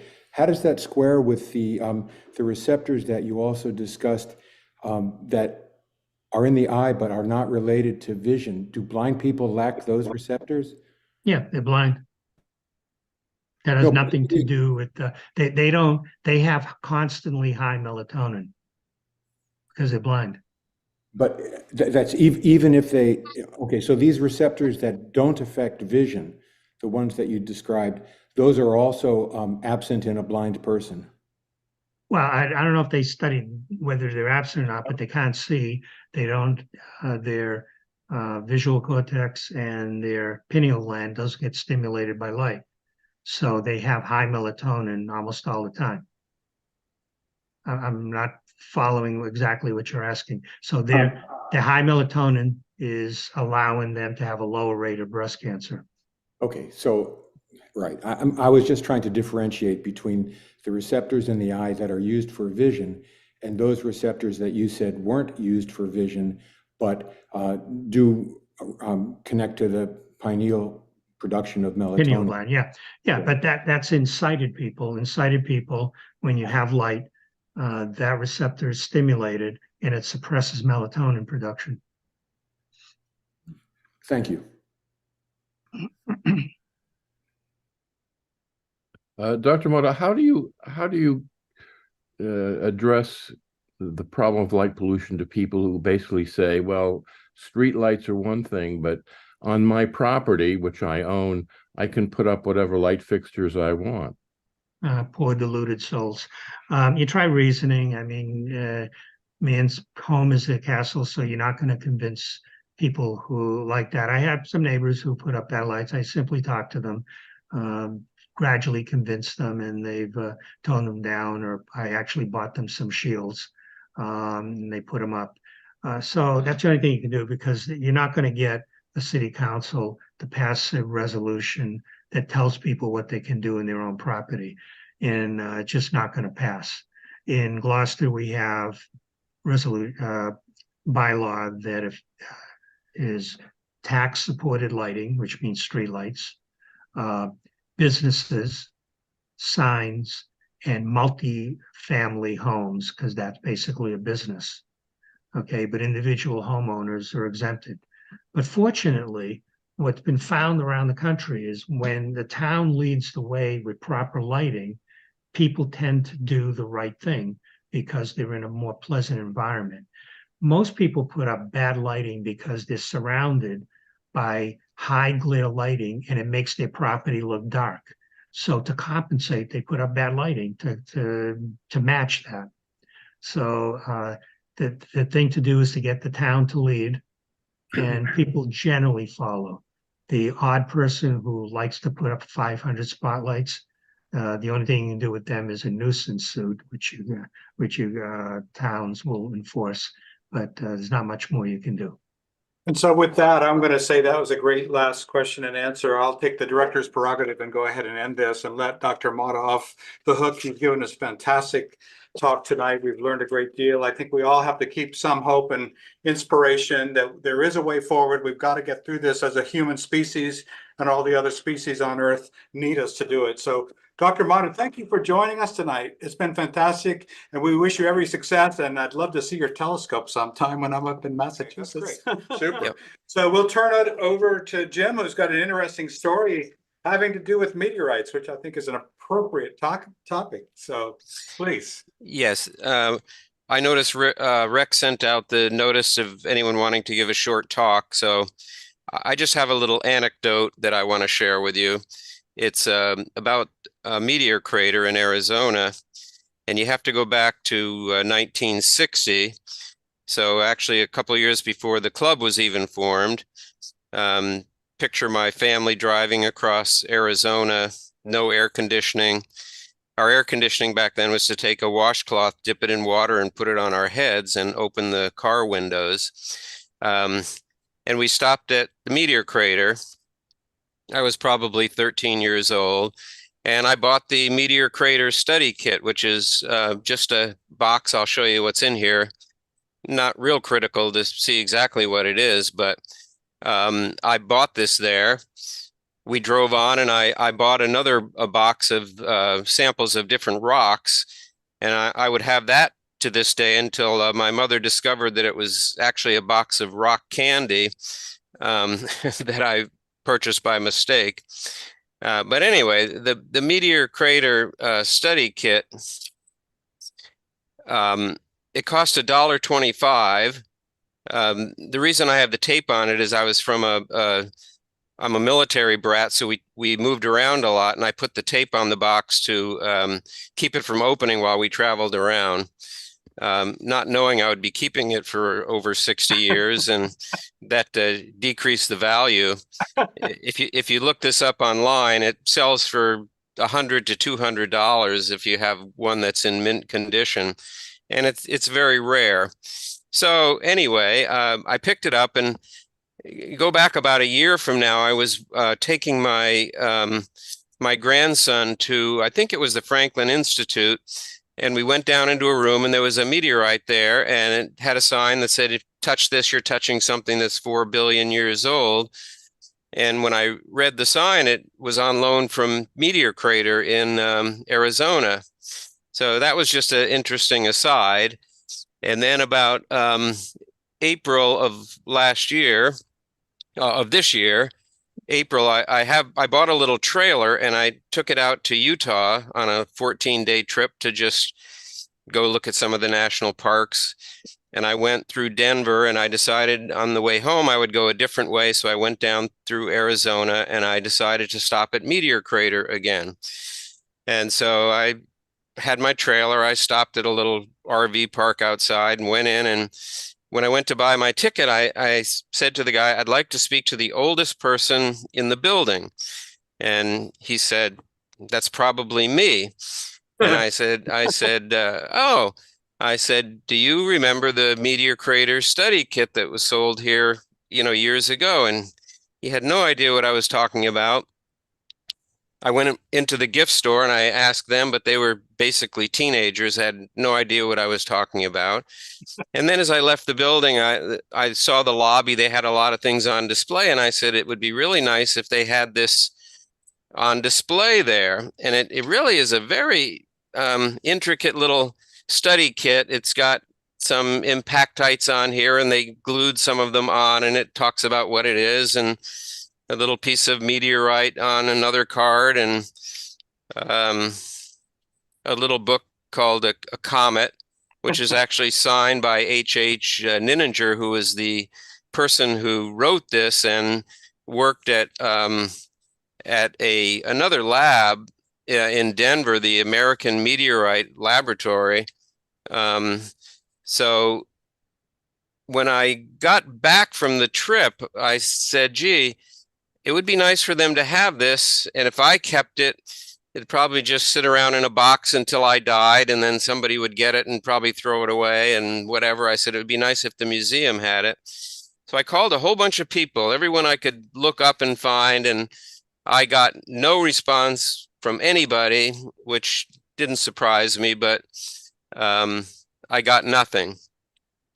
And by the way, when I told my wife I was going to do this, she said, gee, I wonder if anybody there knows about the Meteor Crater study kit. And I said, this is probably a good group of people to ask because, a lot of them are my age and, maybe they know something about it. But anyway,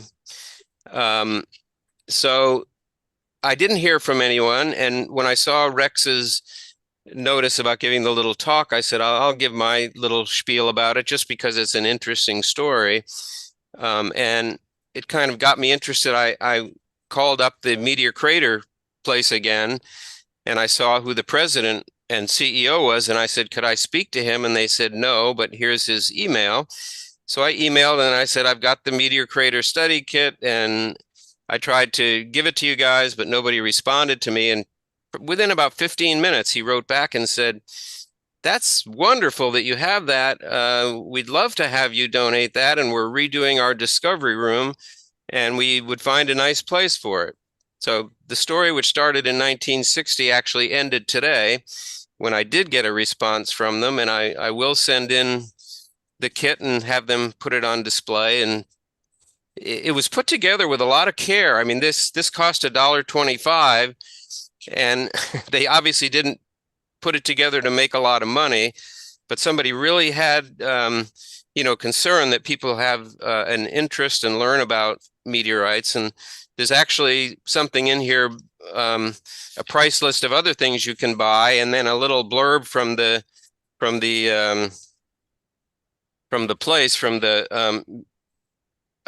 meteorite laboratory, telling you how to recognize a meteorite, and if you find them, to send them in to them, because they were interested in putting them on display and that kind of thing. So the story has a happy ending today, maybe an hour after Rex and I had our little email. So I will send it to them and donate it. So that's my story. Oh, yeah, that's awesome. If you've ever watched Antique Roadshow, they often will say, show a piece of artwork or something, and they'll say, take it to a restorer, they can remove the tape and all that. So, Yeah. maybe take it to, I don't know, maybe either look it up yourself or they could do it, but they could probably restore it, Yeah, I think you can probably steam the tape off. It started to peel off because the glue is coming off, and you can read what's under it. It still has a little strip on there. It might come off, but I'll let them handle that at the museum and see what they want to do with it. But I think it's really interesting that somebody, made the effort to put that thing together, and Cool. they're going That to is put it very on cool. display. We do have a couple of meteorite experts in the club. I don't know if they're on tonight. I've let anybody who considers themselves a meteorite person speak up here. Yeah, I mean, I didn't get into the whole story of, how they thought there maybe was a meteorite buried under there, and they tried to dig it up for years. And the whole story of the crater there is very interesting. But My and it's understanding is that that meteor crater in Arizona that you're speaking of is not actually a national nor state park, and especially in 1960, it was in private hands. I think still today. Is that it's correct? still in private hands today. Yes. Yeah. Interesting. Yeah. And that may speak to why they put together such a lovingly concocted little kit there, because it was not your government at work at all. That's right. And I don't think at the time they were concerned about the profit. So that it's really a quite intensive little book for a buck and a quarter. And it's funny, you could actually buy the components of it. This book was like 75 cents, and you could buy one of the little cards for a quarter. It was Oh, wow. really amazing. Very cool. But I'm glad it is going to find a home. I looked online today, and there was eBay had one that was in pretty much mint shape for $200. So Wow. Wow. Well, that I is think, way cool. What a great story. I'm really glad the way it turned out. That's super. yeah, thank you. If anybody goes out there in a future vacation, you got to report back that you see it in the museum. Yeah, that would be funny if they put something up there. But I was going to say, my little trailer, I bought it 2.5 years ago, and I took it out to Utah, and I'm taking it out to Texas in April. My daughter lives in Waxahachie, which is just south of Dallas, so she's right in the total eclipse path. Oh, And perfect. pretty close to, I think, the longest coverage area, which is at about 4 minutes or something like that. So I figured I'd bring my trailer because I can watch the weather, and then if things aren't good and I give myself a day or two, I might be able to drive somewhere else and stay in the trailer and get to see it. Well, we'll have to get your feedback on that. You may be one of the chosen few who actually does get good weather. Yeah, I didn't know if you guys are making any plans. I know a while back it had come up in conversation about making plans to do a trip somewhere. I guess you can go closer than Texas, but since my daughter lives there, and hopefully there's a better chance for the weather to be good. Anybody want to pick up on that thought? She's got a nice big spread there. Well, we are discussing it. It has been a topic for a little while now. I think we have not resolved to do anything as a unit because of the logistical difficulties. But I think many members are planning to travel, as you are, Jim, to get to a site that could work out. So maybe collectively, one of us is likely to see it, maybe not all of us. And it's funny that I read an article about how the price of airline tickets and hotel rooms are just anywhere in that zone are just going totally out of sight. Yeah, that's pretty much correct. What I found when I was doing my planning too. Yeah. Well, I figured with the trailer I can just pull off the road somewhere, and it can go self-contained, so I'll hopefully get a good view. I've been to Meteor Crater twice at least. Mm-hmm. Yeah. Fascinating place. Yeah, it really is amazing when you go out and look at the size of the crater. Well, it's most impressive actually as you're approaching it and you realize that this great big rim is a hole. Yeah.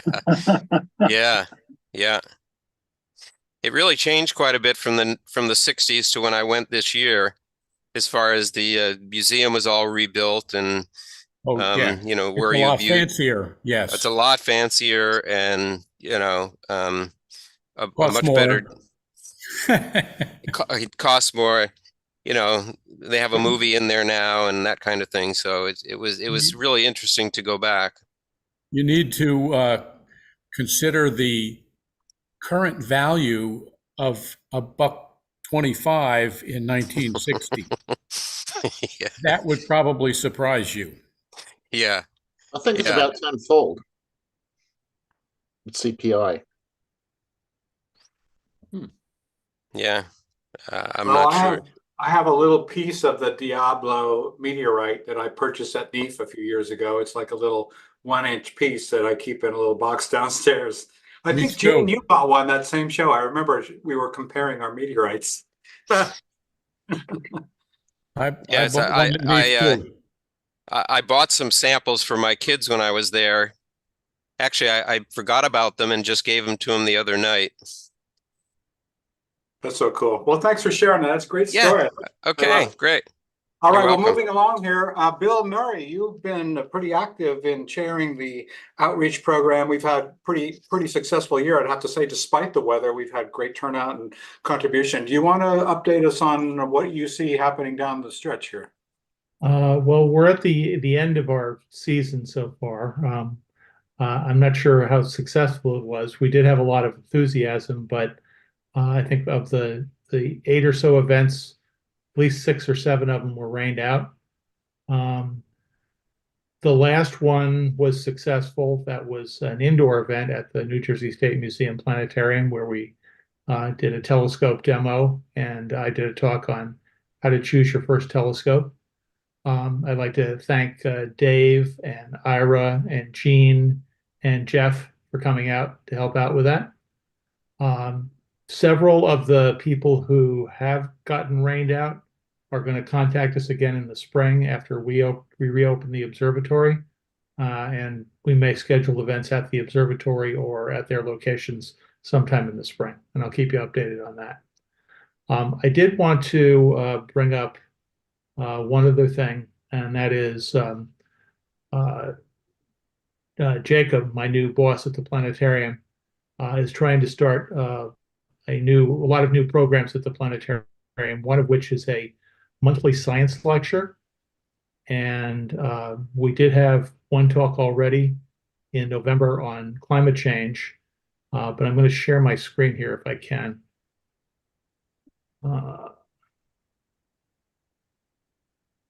So the next talk might be of a bit of interest to this group. It's on January 20th at 4 p.m. That's a Saturday.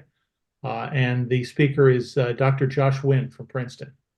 And he's talking about exoplanets. The talk is free. You do need to register, and there's a QR code here in this flyer, which I will send to Surabai so she can post it in Stereo Times. And it would be great if we can get a good AAAP representation out there. It's likely to be a very interesting talk. And I will remind you That's again. in the at dome, meeting. Bill? That's inside the dome? It is inside the planetarium, yes. The lecture series is called Science Under the Stars. Awesome. Great. Good idea. And that's it for So me. how many came out to the telescope talk? 8. 8. Okay.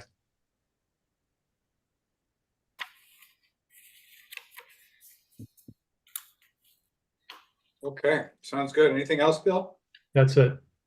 Thank you for that. Yeah, so guys, anybody have some other cool astro thoughts to bring up? Now's a good opportunity. What's on your minds?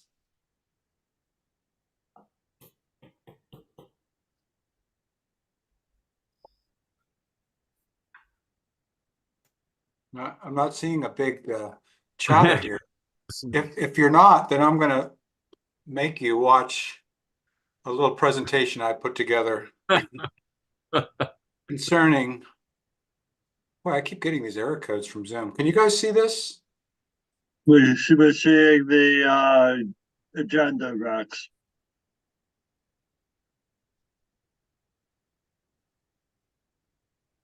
And You were seeing it. Laid out Galileo project.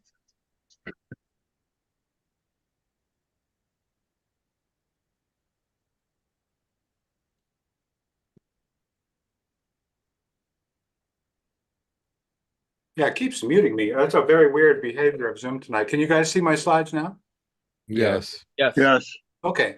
All right. So I've been promising an update of the Galileo project, which is a research astronomy project that has evolved from the mind of Avi Loeb at Harvard. And so it's based at Harvard, but there's a group of astrobiologists and astrophysicists at many institutions that are participating, including some from Princeton. The Galileo project is dedicated to the systematic scientific search for evidence of extraterrestrial technological artifacts. To bring the search for signatures of extraterrestrial technological civilizations. Oh, I'm doing it again. I get this thing. Hang on a second. I get a weird problem where my transitions go on automatic, even though I have it set for mouse click. So it's just some weird glitch in my system. See if I can do this anyway. Is it still working? Yeah, Yes. we still see it. Okay, thank you. It's hard for me to tell. No, it's doing it again. And I have the settings correctly applied. It's just a very weird thing. I might try it like this rather than go to full screen. So that's still showing as a partial screen, right? Yep. Yeah. Yep. All right. So the goal of the project is to bring the search for signatures of extraterrestrial technological situations from accidental or anecdotal, New York Times type of things, into the mainstream of transparent, validated, and systematic scientific research. In other words, to take it seriously and to take it away from the voodoo. And the project is complementary to traditional SETI in that it searches for physical objects and not electromagnetic signals associated with ET. And so that's a tall order, obviously. But what's interesting about it is Avi Loeb, the brain, and he's the leader of this. And you guys can recall from when he presented to us a year ago this fall, he's a pretty serious and dedicated individual. He's written now a third book called Interstellar, which has just come out on Amazon. I haven't read it yet. I and many of you read Extraterrestrial last year. And remember, we had kind of a book club session discussing extraterrestrial when he talked about Oumuamua and the evidence that that could have been a signature of an interstellar vehicle of some type, or at least to consider the possibility. So he's continuing his look into the X-Files and he and his group, it's not just him, but the Galileo group and graduate students of Avi Loeb, who is still within the astronomy department at Harvard. I understand he has relinquished his chairman title, but he's still a big part of the faculty there. That in the Center for Near Earth Object Studies, CNEOS, you guys have all heard about this. It's a government program to catalog and track using the latest technology like Pan-STARRS telescope in Hawaii to look for near Earth threatening objects that could wipe out life as we know it, which after tonight's talk with Dr. Motta might actually be a good thing if it were to happen, but be that as it may, Dr. Loeb and his gang went into one of the catalogs produced by the Center for Near Earth Objects and found evidence for some meteors, which would be characterized as bolides. I think we've all heard that term, a super bright meteor. And there were two of them in particular that their brightness and other physical features that were recorded by these telescopes that are dedicated to capturing near Earth objects that showed two objects in particular, one of which he's going to focus on, and now it will be the subject of the rest of the slides I have here, that he identified at about a half a meter meteor that was detected in 2014, originating from an unbound hyperbolic orbit, meaning that the data suggested that it came from outside of our solar system. The U.S. Department of Defense released an official letter stating that the velocity estimate is sufficiently accurate to indicate an interstellar trajectory. And this is important because It's actually the U.S. Space Command that runs this program, and they don't release all their physics data. So this has been part of the mystery of all this, that Avi's tried to go behind the scenes and get the government information that supports that this really had the energy and the velocity and the other characteristics that would mark it as an extra solar system object coming in. So we have to take with a certain degree of skepticism about this because it's not actually subject to peer review. It makes it a little bit unusual, but nonetheless, let's just go with what he's saying here, that an initial velocity vector calculated 58 kilometers per second is away from the local standard of rest, meaning it's a very strange object indeed. So the concept is this bolide comes in 2014 and it crashes into the ocean, and the measurements and the peak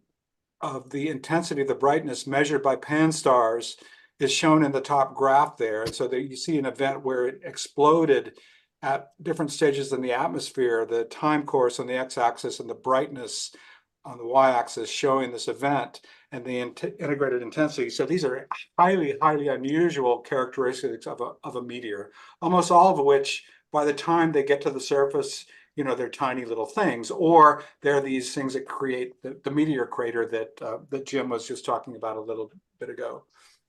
So these guys are interested because the characteristics that are available from pan-stars and the government data was that it's a super high velocity and it's coming at an angle of inclination that suggests it's not from the solar system. So Avi Loeb, of course, is very interested in interstellar phenomenon. He's trying to say, could this be an interstellar meteor? And if so, if we could find it, that would mean we would have, for the first time in the history of humankind, a piece of another star system that we could actually collect and hold in our hand, if you will. You could hold in your hand a piece of metal or rock, whatever it is made of, and it's coming from another star system. That's a mind-blowing concept if you just let that sink into your brain for a second. So he goes on to write a series of articles that you can get on the archive database.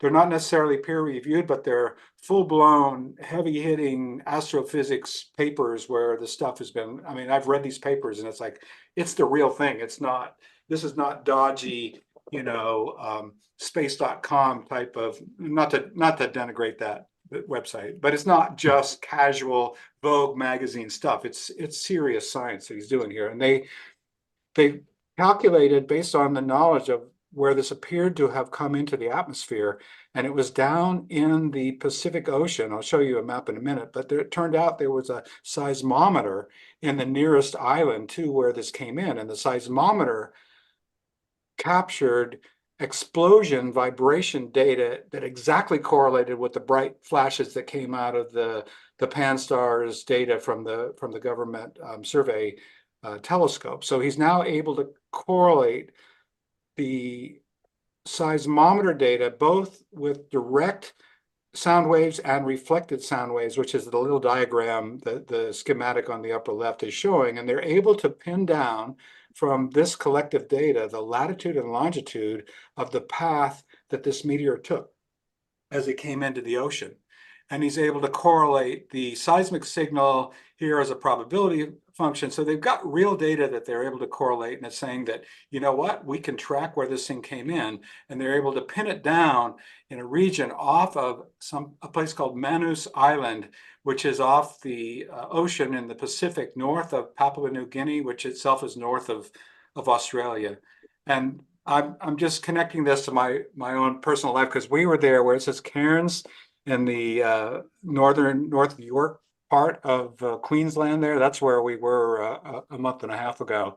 And the Coral Sea is there, the Solomon Island, the Guadalcanal. So it's that part of the world. So we've got this case building that Avi says, I think we can find the remnants of this meteorite as it came crashing through. And that's going to become his big goal, his big ambition. So he published this stuff, and this is showing some of the results, but I'm going to come back to how he actually came up with these results. This is an archive. You can find this paper, and you can see the affiliations of the people, Harvard and the Galileo Project, and Papua New Guinea University of Technology, and Cambridge, Harvard, all these guys. that they have discovered spherules from the bottom of the ocean that they can attribute to this meteor. And the way they did that was to design and build a magnetic sled to drag across the seafloor in the target zone that they used that seismometer and the visual data from pan-STARRS to localize the place. And then they took these sleds and he commissioned a ship, got funding from some, I think, Silicon Valley multi-billionaire guy, to actually commission a research vessel that does deep sea research. And there's a sled hanging from the crane there, and they're dropping this down to the sea floor and dragging it across the ocean bottom. And whatever sticks, so there are these super high the super strong magnets using these new high-tech metals that they neodymium magnets. So they've got this magnetic sled that anything is magnetic is going to stick to it. And they bring it on board the ship and they very carefully pick through everything that is stuck to it. They ran across the area. So this has taken the data they had in creating a map, and all those little pixel squares on the left is where they surveyed. And then the orange rectangle with the stars is where they were finding things. And that orange weird slanting rectangle is the region that the data suggested the meteor came in, and then the control region were the areas outside it in that red box. So they did a bunch of control areas and the target zone, and they came up with these meteor spherules that the magnetic sled collected in about 2 kilometers depth, if you can even imagine doing this. And they found this with all the gunk and seashell debris that it pulled back, these metallic spherules that were that were iron containing enough to stick to the magnets. And they're claiming, because all the data hasn't been published yet, but that they didn't find these in the control areas outside the predicted area where this meteor came in. And like the picture on the left, it's a hard one for me to see, but the forceps are around a little tiny white sphere, which is about 0.4 millimeters in diameter, that under the electron microscope looks like this in the upper right. Now, it turns out a great deal has been studied about what happens to meteors as they come into the atmosphere. Not anything to do with extrastellar, of course, but just meteors in general. What are the physics? What is the known physics of meteors? And they almost always burn up unless they're large enough to make it to the ground, like meteor crater. But the metallic ones have this interesting property where they vaporize and the metals form spherical droplets that can resolidify if they make their way all the way down. So there's actually quite a bit known about the physics of meteorites and how the ram pressure at the front, as it's compressing the air, forms this situation that leads to an explosion, and that leads to the amount of energy that they detected with the telescopes and all this stuff, and the remnant particles come in. And so this isn't a surprise insofar as metal spherules are known to be the products of meteors that make it through. Rex? Yep. This is Jim Peck again. Yeah. I'm not up here. I'm just holding up the Meteor Crater Study Kit. Has those exact same little spherical metal. Oh yeah, you got some? Okay, that's cool. That they said vaporized in the air, when the meteor came in. Yeah. And then they landed all around the area, and they stuck a few of them onto the little card so you can see them. That's so cool. But they're little spherical things that look just like what you just showed. That's pretty cool. Yeah. So this part is not unusual. In fact, it's confirming that they probably have picked up remnants of the meteorite. And the data that supported that it came from a place outside of our solar system had everything to do with the energy of the explosion as it vaporized based upon the velocity. And the velocity very much predicts the origin, that things that originate in our solar system can't have the velocity that this has, according to their calculations. Okay, so if you're with me so far, the question then becomes, let's do the elemental and isotopic analysis of this. Because the metals, and in particular the isotopes of the metals that exist in our solar system, from the very beginnings of our solar system, conditions created the elements that we find on Earth.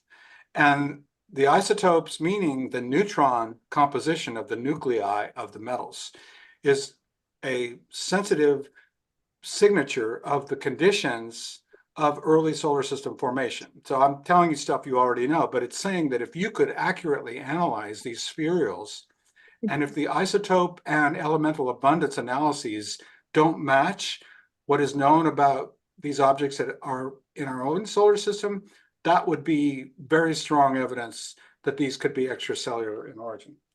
And that's what they're doing. So they've come up with a sort of a chart, and this is beyond beyond my ability to understand this right now. We'd have to do a lot more reading, but the beryllium and lanthanum and uranium composition, which is up here, I don't know if you can see my mouse, it's these guys up here, are elements that were found in greater than normal abundance using the Harvard mass spectrometer on these samples. And so let's just say this work is still underway, and the data that they have released so far is supporting a lanthanum and beryllium and uranium content, as well as an iron isotope composition, meaning iron 56 to 54 ratio shown in this chart, iron 57 to 54. And you can see how spheral IS number 14 is an outlier compared to everything that has been analyzed from the moon or from Earth or from Vesta or Mars meteorites. All these are known meteorites coming from our solar system. So data's still early, data's coming in, but it's suggesting the highlights to date. The magnetic sled retrieved about 700 spherules of these diameters less than a millimeter, and they surveyed an area about 1/4 of a square kilometer, if you can even imagine that, out in the Pacific with 2 kilometers of ocean. They're dragging this thing down there. And they're suggesting that the unique spherules in the regions near IM1's path with the high enrichment of beryllium and lanthanum and uranium and a low content of elements with a high affinity to iron, that they were only found along IM1's path and not in the control regions. I haven't seen that data, but they're saying it. The elemental abundance pattern does not match terrestrial alloys, fallout from nuclear explosions, magma ocean abundances from the Earth, the Moon, or Mars, or other natural meteorites in the solar system. The data support the interstellar origin of IM1 independently of the measurement, corroborating the measurement of its high speed as reported in the CNEOS catalog and confirmed by this letter to NASA because it came from the US Space Command.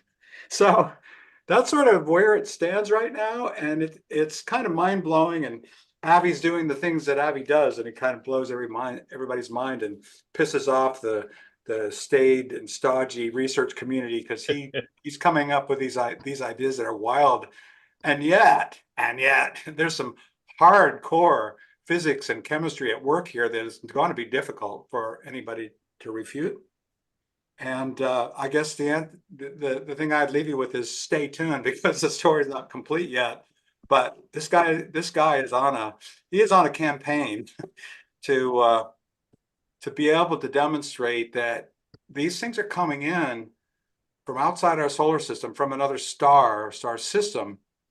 And the chances that that is happening with these elemental compositions, well, I don't think any of us is smart enough to say. He might think he's smart enough to say, and he does say, there's at least a chance here that this is a technological signature. This is not just some meteorite that made its way in. Like, how is that even going to happen in the first place? And he's saying, when you think about the probabilities, even though it all is low probability, it's not necessarily lower probability that these are a technosignature rather than something natural. So anyway, that's where the story exists. And because of the gravity of the situation, I mean, if this stuff turns out to be true at some point, we as amateur astronomers need to be in a position to think this through and be able to communicate to others, because this is a big deal. This is a huge deal. Depending on how the data goes, probably this study itself will not reach a conclusion that's irrefutable. I mean, this is pretty tough, right? So but it's pretty fascinating. And there may be more of these. And that's what he was really saying. There may be more of these. If there's one, what's the chances that was the only one, whatever they are. So there you go. The latest from Abby Lowell. That's crazy. Pretty wild. Certainly something to think about, that's for certain. Keep an open mind. I think that's the message. Keep an open mind. And all the naysayers, what's really amazing about this, all the naysayers, he's going, look, dude, I was out there in the Pacific dragging a magnet to get these things. What have you done? Exactly. I got sparrows. What do you got? Ah. My biggest takeaway from his book was to keep an open mind. And if we're not open to it, we'll never find them. Right. And remember when we were talking about that, was it last year? Just last year, 2 years ago?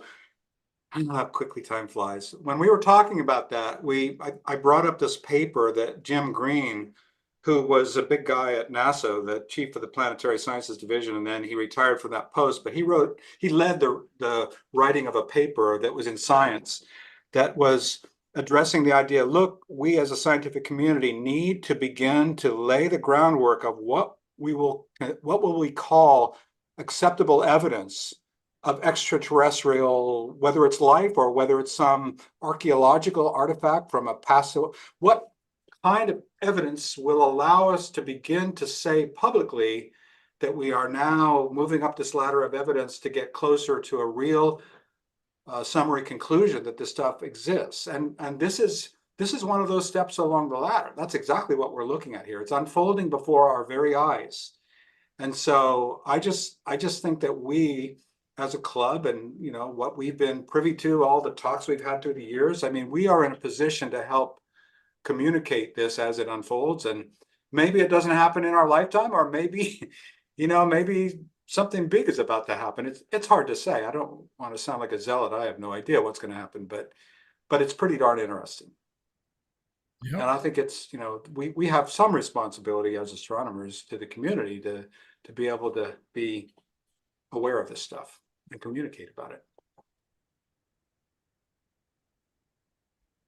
So they're saying that if it comes from another star system, it can't be natural at all, or it's just what they're finding with those alloys is that it's, I guess technologically made artificially. So yeah, I'm not quite catching if that have they determined that. I mean, is it possible for something natural come from outside our solar system to come into Earth? Or does it have to? Well, so these guys are not just sitting around drinking beers while the stuff's being discussed. They've done these analyses, and there's actually a lot in the astrophysics journals, if you dig into it, about how protoplanetary disks lead to composition of elements and what they would be. And then what's the escape velocity required for what appears here as a meteor? When it left there, it's probably much larger. What are the statistical distribution of probabilities of objects leaving other stars and in the vastness of space making their way to our sun and our solar system? That kind of analysis has actually been, obviously the numbers are soft, that these are not easy calculations, but there are studies that address this. And so, I mean, I'm not qualified to form much of an opinion here, but what my reading of it is, I think that it's a very much an unknown question. Obviously, it could be natural. And you could say that a technosignature is a natural event too, because it's all just evolution at the cosmological level, right? So, but Abby's big thing is the problem with SETI. And let's face it, Princeton people have been involved in SETI. I mean, I wish John Miller were still around because he worked with David Wilkinson in the SETI, the OSETI project, 15 years ago, 20 years ago, using the telescope on the campus before that went away. That SETI's issue is you have to be simultaneous in time with an electromagnetic wave that's coming from other stars and passing through the sun-Earth environment. So the problem with electromagnetic detection in SETI is time, the timing of it. Okay, this has been well discussed. And the cosmological anthropic principle and stuff, you guys have probably read about this. The idea of a technosignature, an archaeological artifact, is that it is less dependent upon coincidence of the time. If you're following me, if you didn't catch it in time right when the radio wave from some other civilization passed through Earth, you missed it. Oh, yeah. An archaeological artifact could persist for 1 billion years, pick a number, millions, billions of years. And that's what he's saying. These things could exist out there. And the probability could be seen to be higher that we would detect archaeological evidence of an artifact, a much higher probability of that than seeing an electromagnetic wave like a radio signal happening to happen during our lifetimes, which is, you know, a tiny slice of time on the grand scale.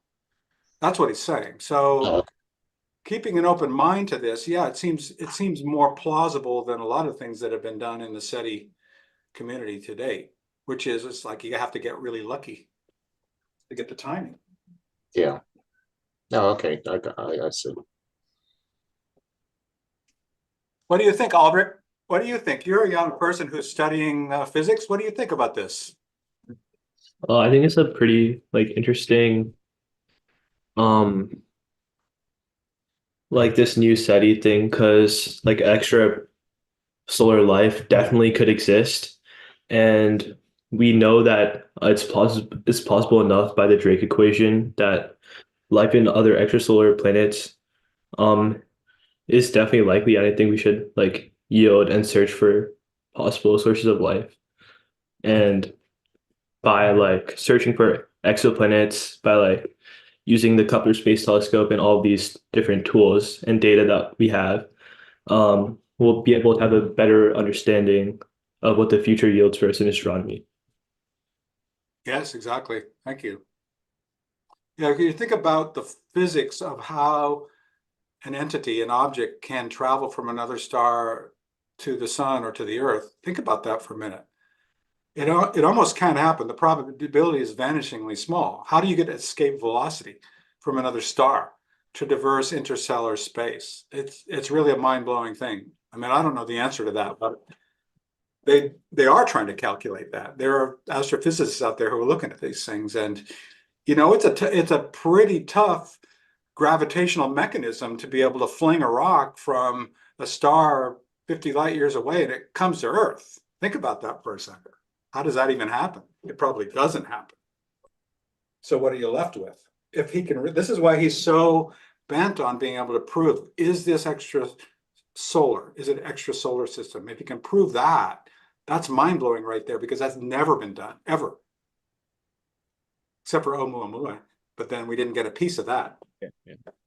It would also maybe suggest that the trips to Mars might include a search for artifacts in the habitable zone in our own solar system. Venus would, of course, would be impossible to search for, but that, of course, this is all decades or maybe hundreds of years in the future. But it'd be interesting to be around to think about the search. Maybe artifacts are rather abundant, being a relative term, abundant compared to what we think about today in the habitable zone in our own solar system. Yeah, exactly. Also think about in the near future, we're going to have a lot of time on the moon. No atmosphere there really to burn anything up. It just impacts. So who knows what we might find there. You could extend that same kind of search parameter, looking for materials within a parameter of possibly, extra, outside our solar system. Yeah, Just if you think about the moon is just. What's that? The think of the moon is just an extension of the net of what could collect objects. Yes. And Voyager's, it's going to take 80,000 years to get to the next solar system, and that's exactly the amount of time it'll take for the clouds to clear in Southwest Florida. So that's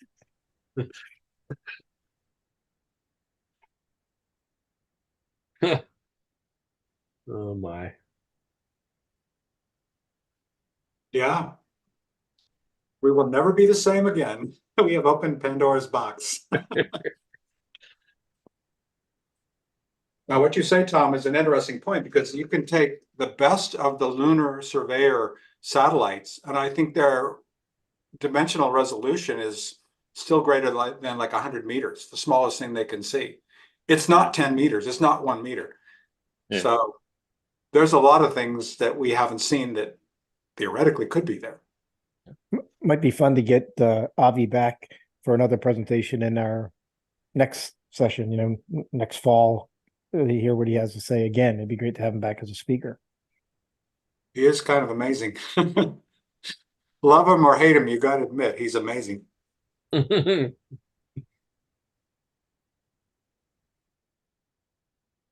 Well, guys, what else we got? Anything else?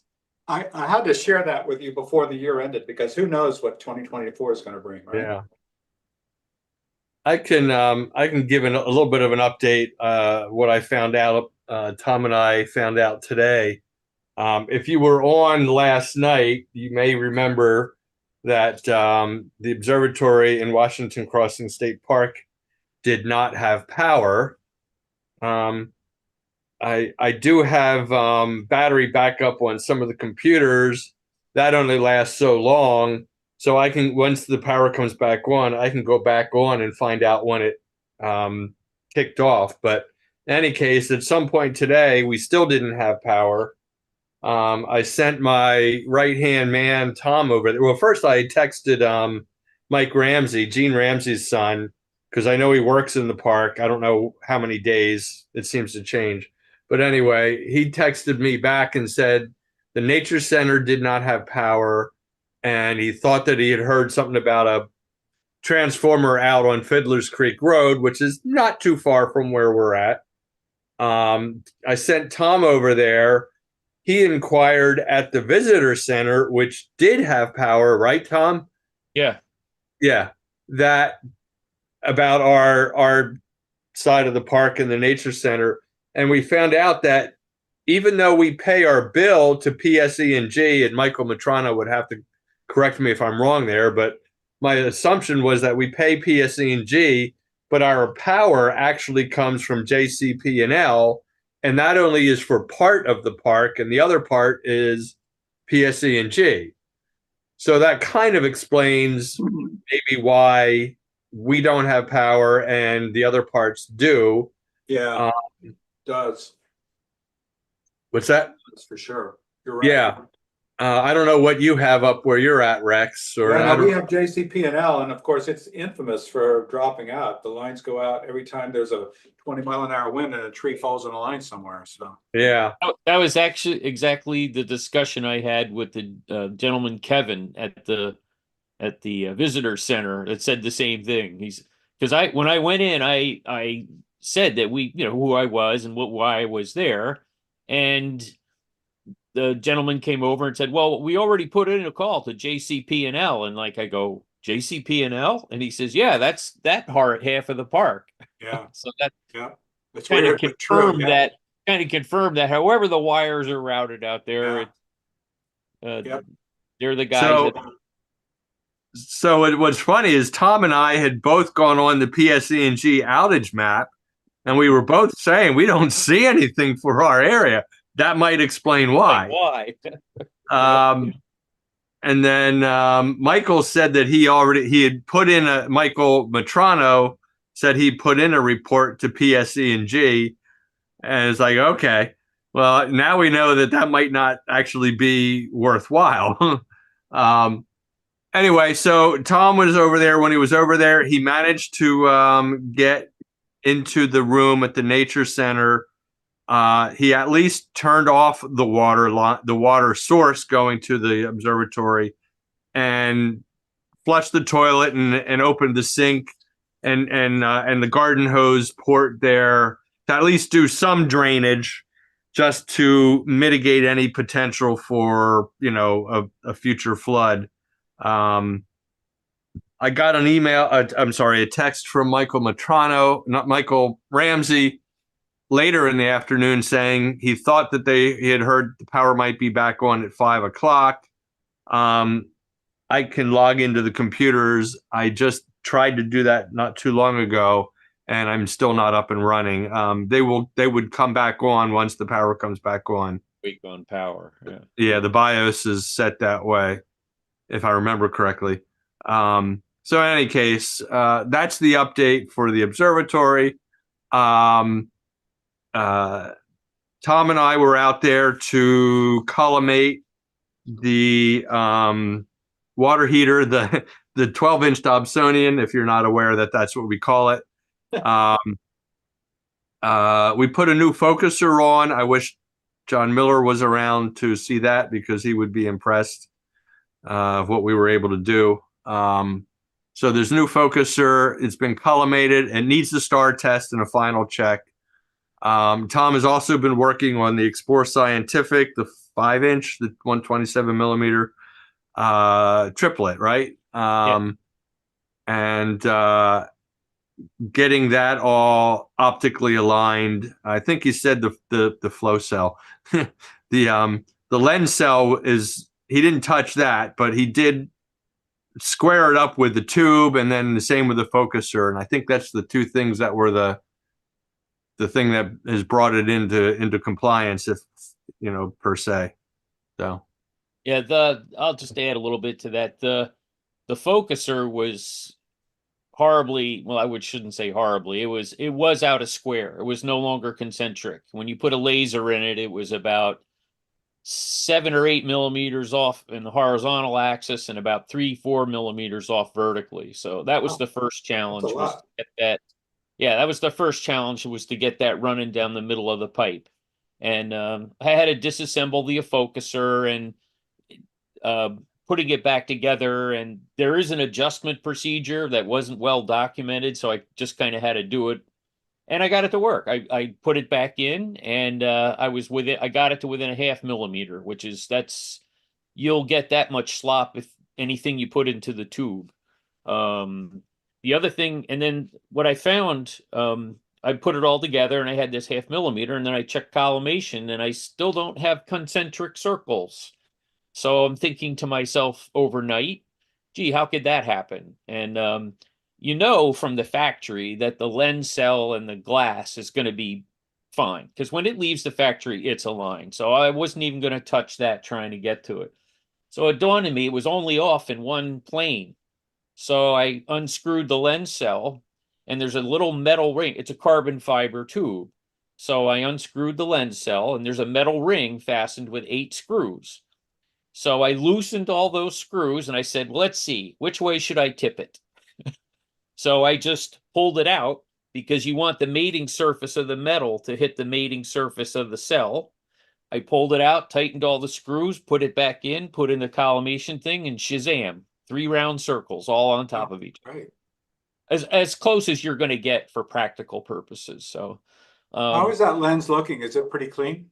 Oh yeah, I cleaned it on the inside. It was fine. On the inside surface, it was okay. It had, a little coating of patina on the outside, which I cleaned up, and it cleaned up real well. There's no scratches or anything in it. Right. But the focuser itself, those Explore Scientific focusers are not necessarily known for their quality, but because we're not racking the thing in and out all the time, and it's pretty much, going to be with, if we put a camera on it, or even if you do put a eyepiece on it with a diagonal, it should hold okay. We're not using it that heavily. The other modification I completed yesterday was I added a 3rd screw to the visual back. What Dave and I had both noticed is that when you put in a 2-inch diagonal on an eyepiece, what would happen is if you just touched it, it would just start rocking, because 2 points of contact aren't going to cut it with the amount of clearance that's allowed inside that visual back. So I added a 3rd screw, and now when you tighten it down, it's not moving anywhere. So that should help a little bit too. So it's outside on my mount right now, and after we're done, I'm going to try to take some more images with it. Great. But yep, it's all back together and should work okay. A little bit of behind the scenes. That's how we keep it working. So I guess there's still an unanswered question. Are we going to buy a filter for the C14 camera setup? And we haven't decided all that yet. Well, it sounds like you have. I think we need to get one. I just don't, if we could get two. I mean, we got budget. What I'm finding is that it obviously it depends on the object. So Yes. for galaxies, even though you can use like the tri-band with galaxies, I'm really finding that it doesn't really, I mean, it can help if there's a lot of H2 regions. So it really depends on the object, I guess. So having either a tri-band or the L extreme would probably be a good thing for us to have. But the ability to pop it in and out is what makes it, really useful. So you don't have to have it in if you don't want to use it. So the other filter I think that we should think about is just one of the Baader neodymium glass filters, their moon and sky glow filter. I've been using that, and it does knock down, it does increase contrast. It doesn't alter the color at all or anything like that. But it does knock out the light pollution. It does reduce gradation to some extent. And then, so I've had some success with that. I was thinking we might want to get one of those for the 50, for the little 50. And that's just a 1 1/4 inch filter. That's a good idea. And that just screws right into the front of the camera nose. So we don't have to get any extra adapters. Hey, Tom, would you flip a few of us which filter you're referring to there? Because I'm not actually familiar with that filter. Baader makes a filter called their moon and sky glow filter.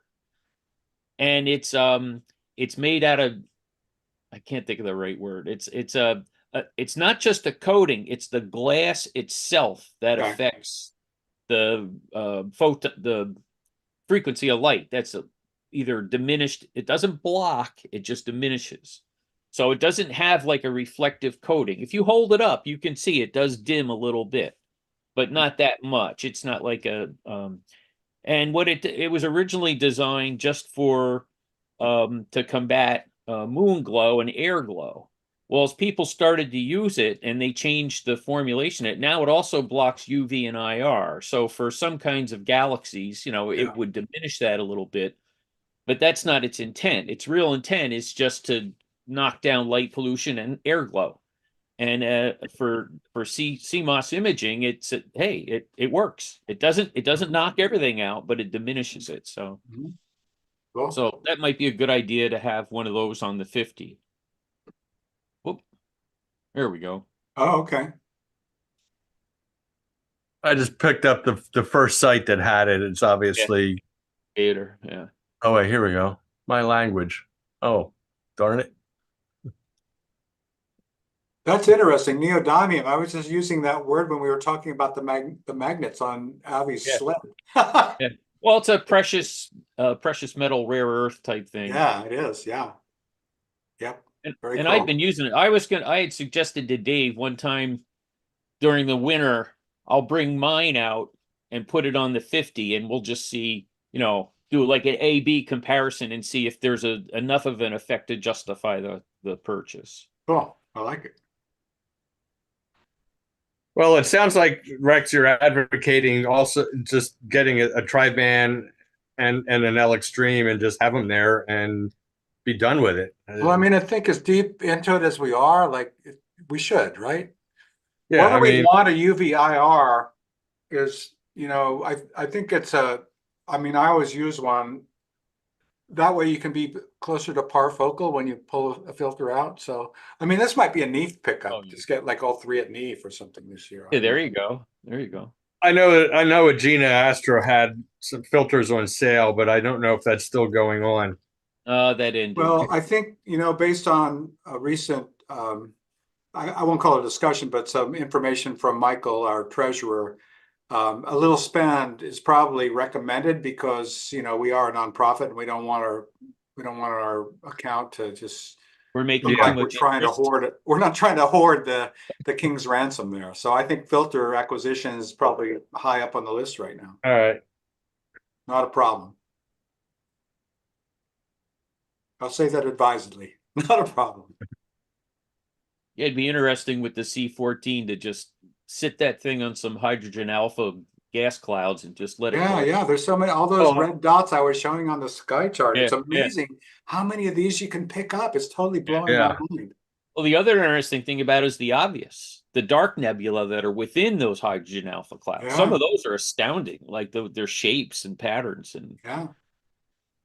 And that deep sky image I showed you was only like 2 hours of exposure. That was not like a super long thing at all. So, well, that's the other balance point we have to think about, because I don't think the visiting public is going to want to wait 2 hours for, we have to think about targets we can get. Well, that's the same way it is now. We can't sit on something for like 45 minutes, it's just like, True. okay, we got something, 10 minutes, 5 minutes, fair something like enough. that. True. But you'll still, it still pops. I mean, I've done them here in my backyard and gotten some hydrogen alpha shots that, Yeah. But it little is, it's the photographic- great divide between EAA and real right, AP. right. It's like, hey, I can see it. May not look great, but I can see it. Yeah. Do we need Absolutely. more? Do we need more filter drawers to hold the filters so that we don't have to handle them? Yeah, we probably do. I forget how many are out there. I donated some of my stuff because it didn't work with my current camera. So I think we need to double check that. Yeah, Yeah. Because we want to minimize the handling. absolutely. That's critical. Yeah. You still have to refocus usually a little bit. But you know what? Once you figure that out, even if it's a 1.5 turns of the foot, it's like that, it will be reproducible. Okay. All right, Zach. So, It's at consistent. Yeah. yeah. Because it's not like you're disassembling everything. You're just Right. putting a filter in the same relative plane. It's very reproducible. Yeah. Yeah. Well, that's good. We can actually take some notes. Yeah. Is there a filter drawer on the C14 now, or was that? There is. I think There Okay. is. Yeah. Oh, that's right. Yeah. That's right. That's right. Otherwise, it has a gap. Otherwise, it has a light gap. So you have to have even an empty one in there. You have to have. Okay. some. Yeah. And I remember you were saying, Rex, that only certain ones are the right thickness or the wrong thickness. You can get the wrong. So we'll talk about which one you found works. Yeah. Or, Exactly. or if you need to use certain filters, maybe you need a different drawer. I'm not sure there is such a beast. I mean, the ones I've seen, the ZWO is by far the best design. The thing is, you want it as close to the camera as you can get to avoid vignetting. Yeah. Well, Bader has one. Yeah, I had the Beta. I wasn't real happy with it, but that's not to say the current one isn't better than what I had. That was a few years ago. And also, whether you're talking 2-inch or 1.25, I think we are talking 2-inch here. Yeah. Yeah. Well, let's also keep in mind, if we upgrade the camera at a later date, we don't want to be restricted with a filter drawer that means we would need to. And correct me if I was talking off my top, off my head here, but we want, if we can redo the camera without having to redo all the filters and filter drawers. I don't know. You're making a good point. Yeah. Well, if it's in the ZWO family, I'm certain, like look at the Pretty 20 standard. Yeah. Well, until you get into the full frame, that was the problem I ran into. And that's what I It's meant. actually the threading onto the camera itself that was different. The larger thread on the camera. That was M48 instead of M42, right? Exactly. And they have an adapter that you can just get. There's no end. Yep. There's always a solution someplace. Somebody makes a thread that goes into and goes out of. You just have guys, to pay it's for it. great to sit around and talk about Astro Geek stuff, but we should probably call this a night, I think. Okay. Unless anybody's got any last minute thoughts to share. How you doing, John Church?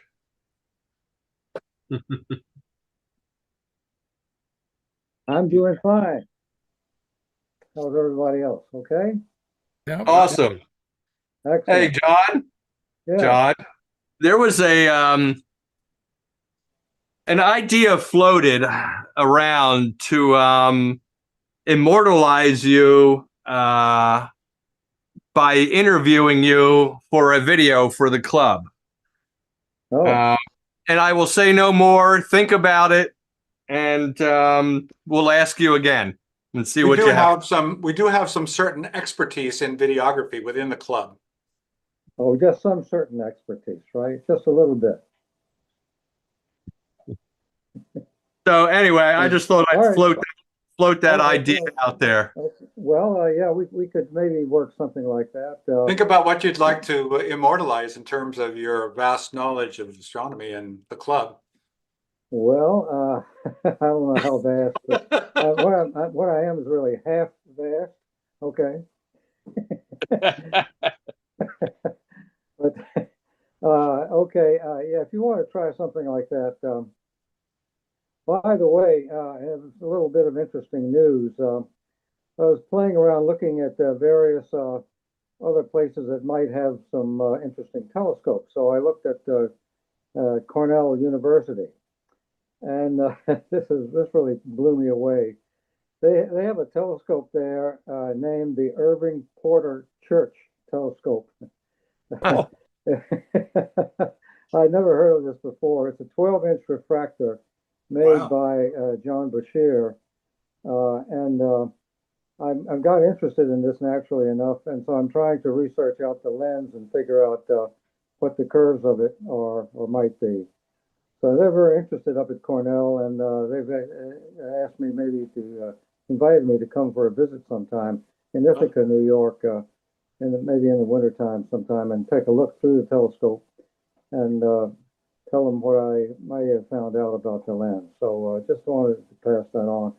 This guy, Irving Porter Church, is probably a remote relative, probably very remote. But the interesting thing is his wife actually is a relative of mine. She's my fourth cousin, 3 times removed. My uncle used to do genealogy, so I got interested because she had a middle name that's fairly common in our families, and so I thought, is she maybe related? So I checked it out with some genealogical stuff, and so at least his wife was actually a very remote relative of mine. So that's another reason for me to go see the scope. So, genetics has a powerful influence on our lives. I mean, it just blew me away that there's a telescope that's called the Church Telescope. All I need, okay? So, but anyway, it's a very fine 12-inch refractor, and I do want to have a chance to go look through it and see what I can see. So I just wanted to pass that on. Right. Stay tuned. So there'll be some further information later on. Well, one final word. Like thanks and a kudo to Rich Sherman, who took the drive out to alligator territory last night. It didn't quite pan out, but he gave it a real shot, and it was fun while it lasted.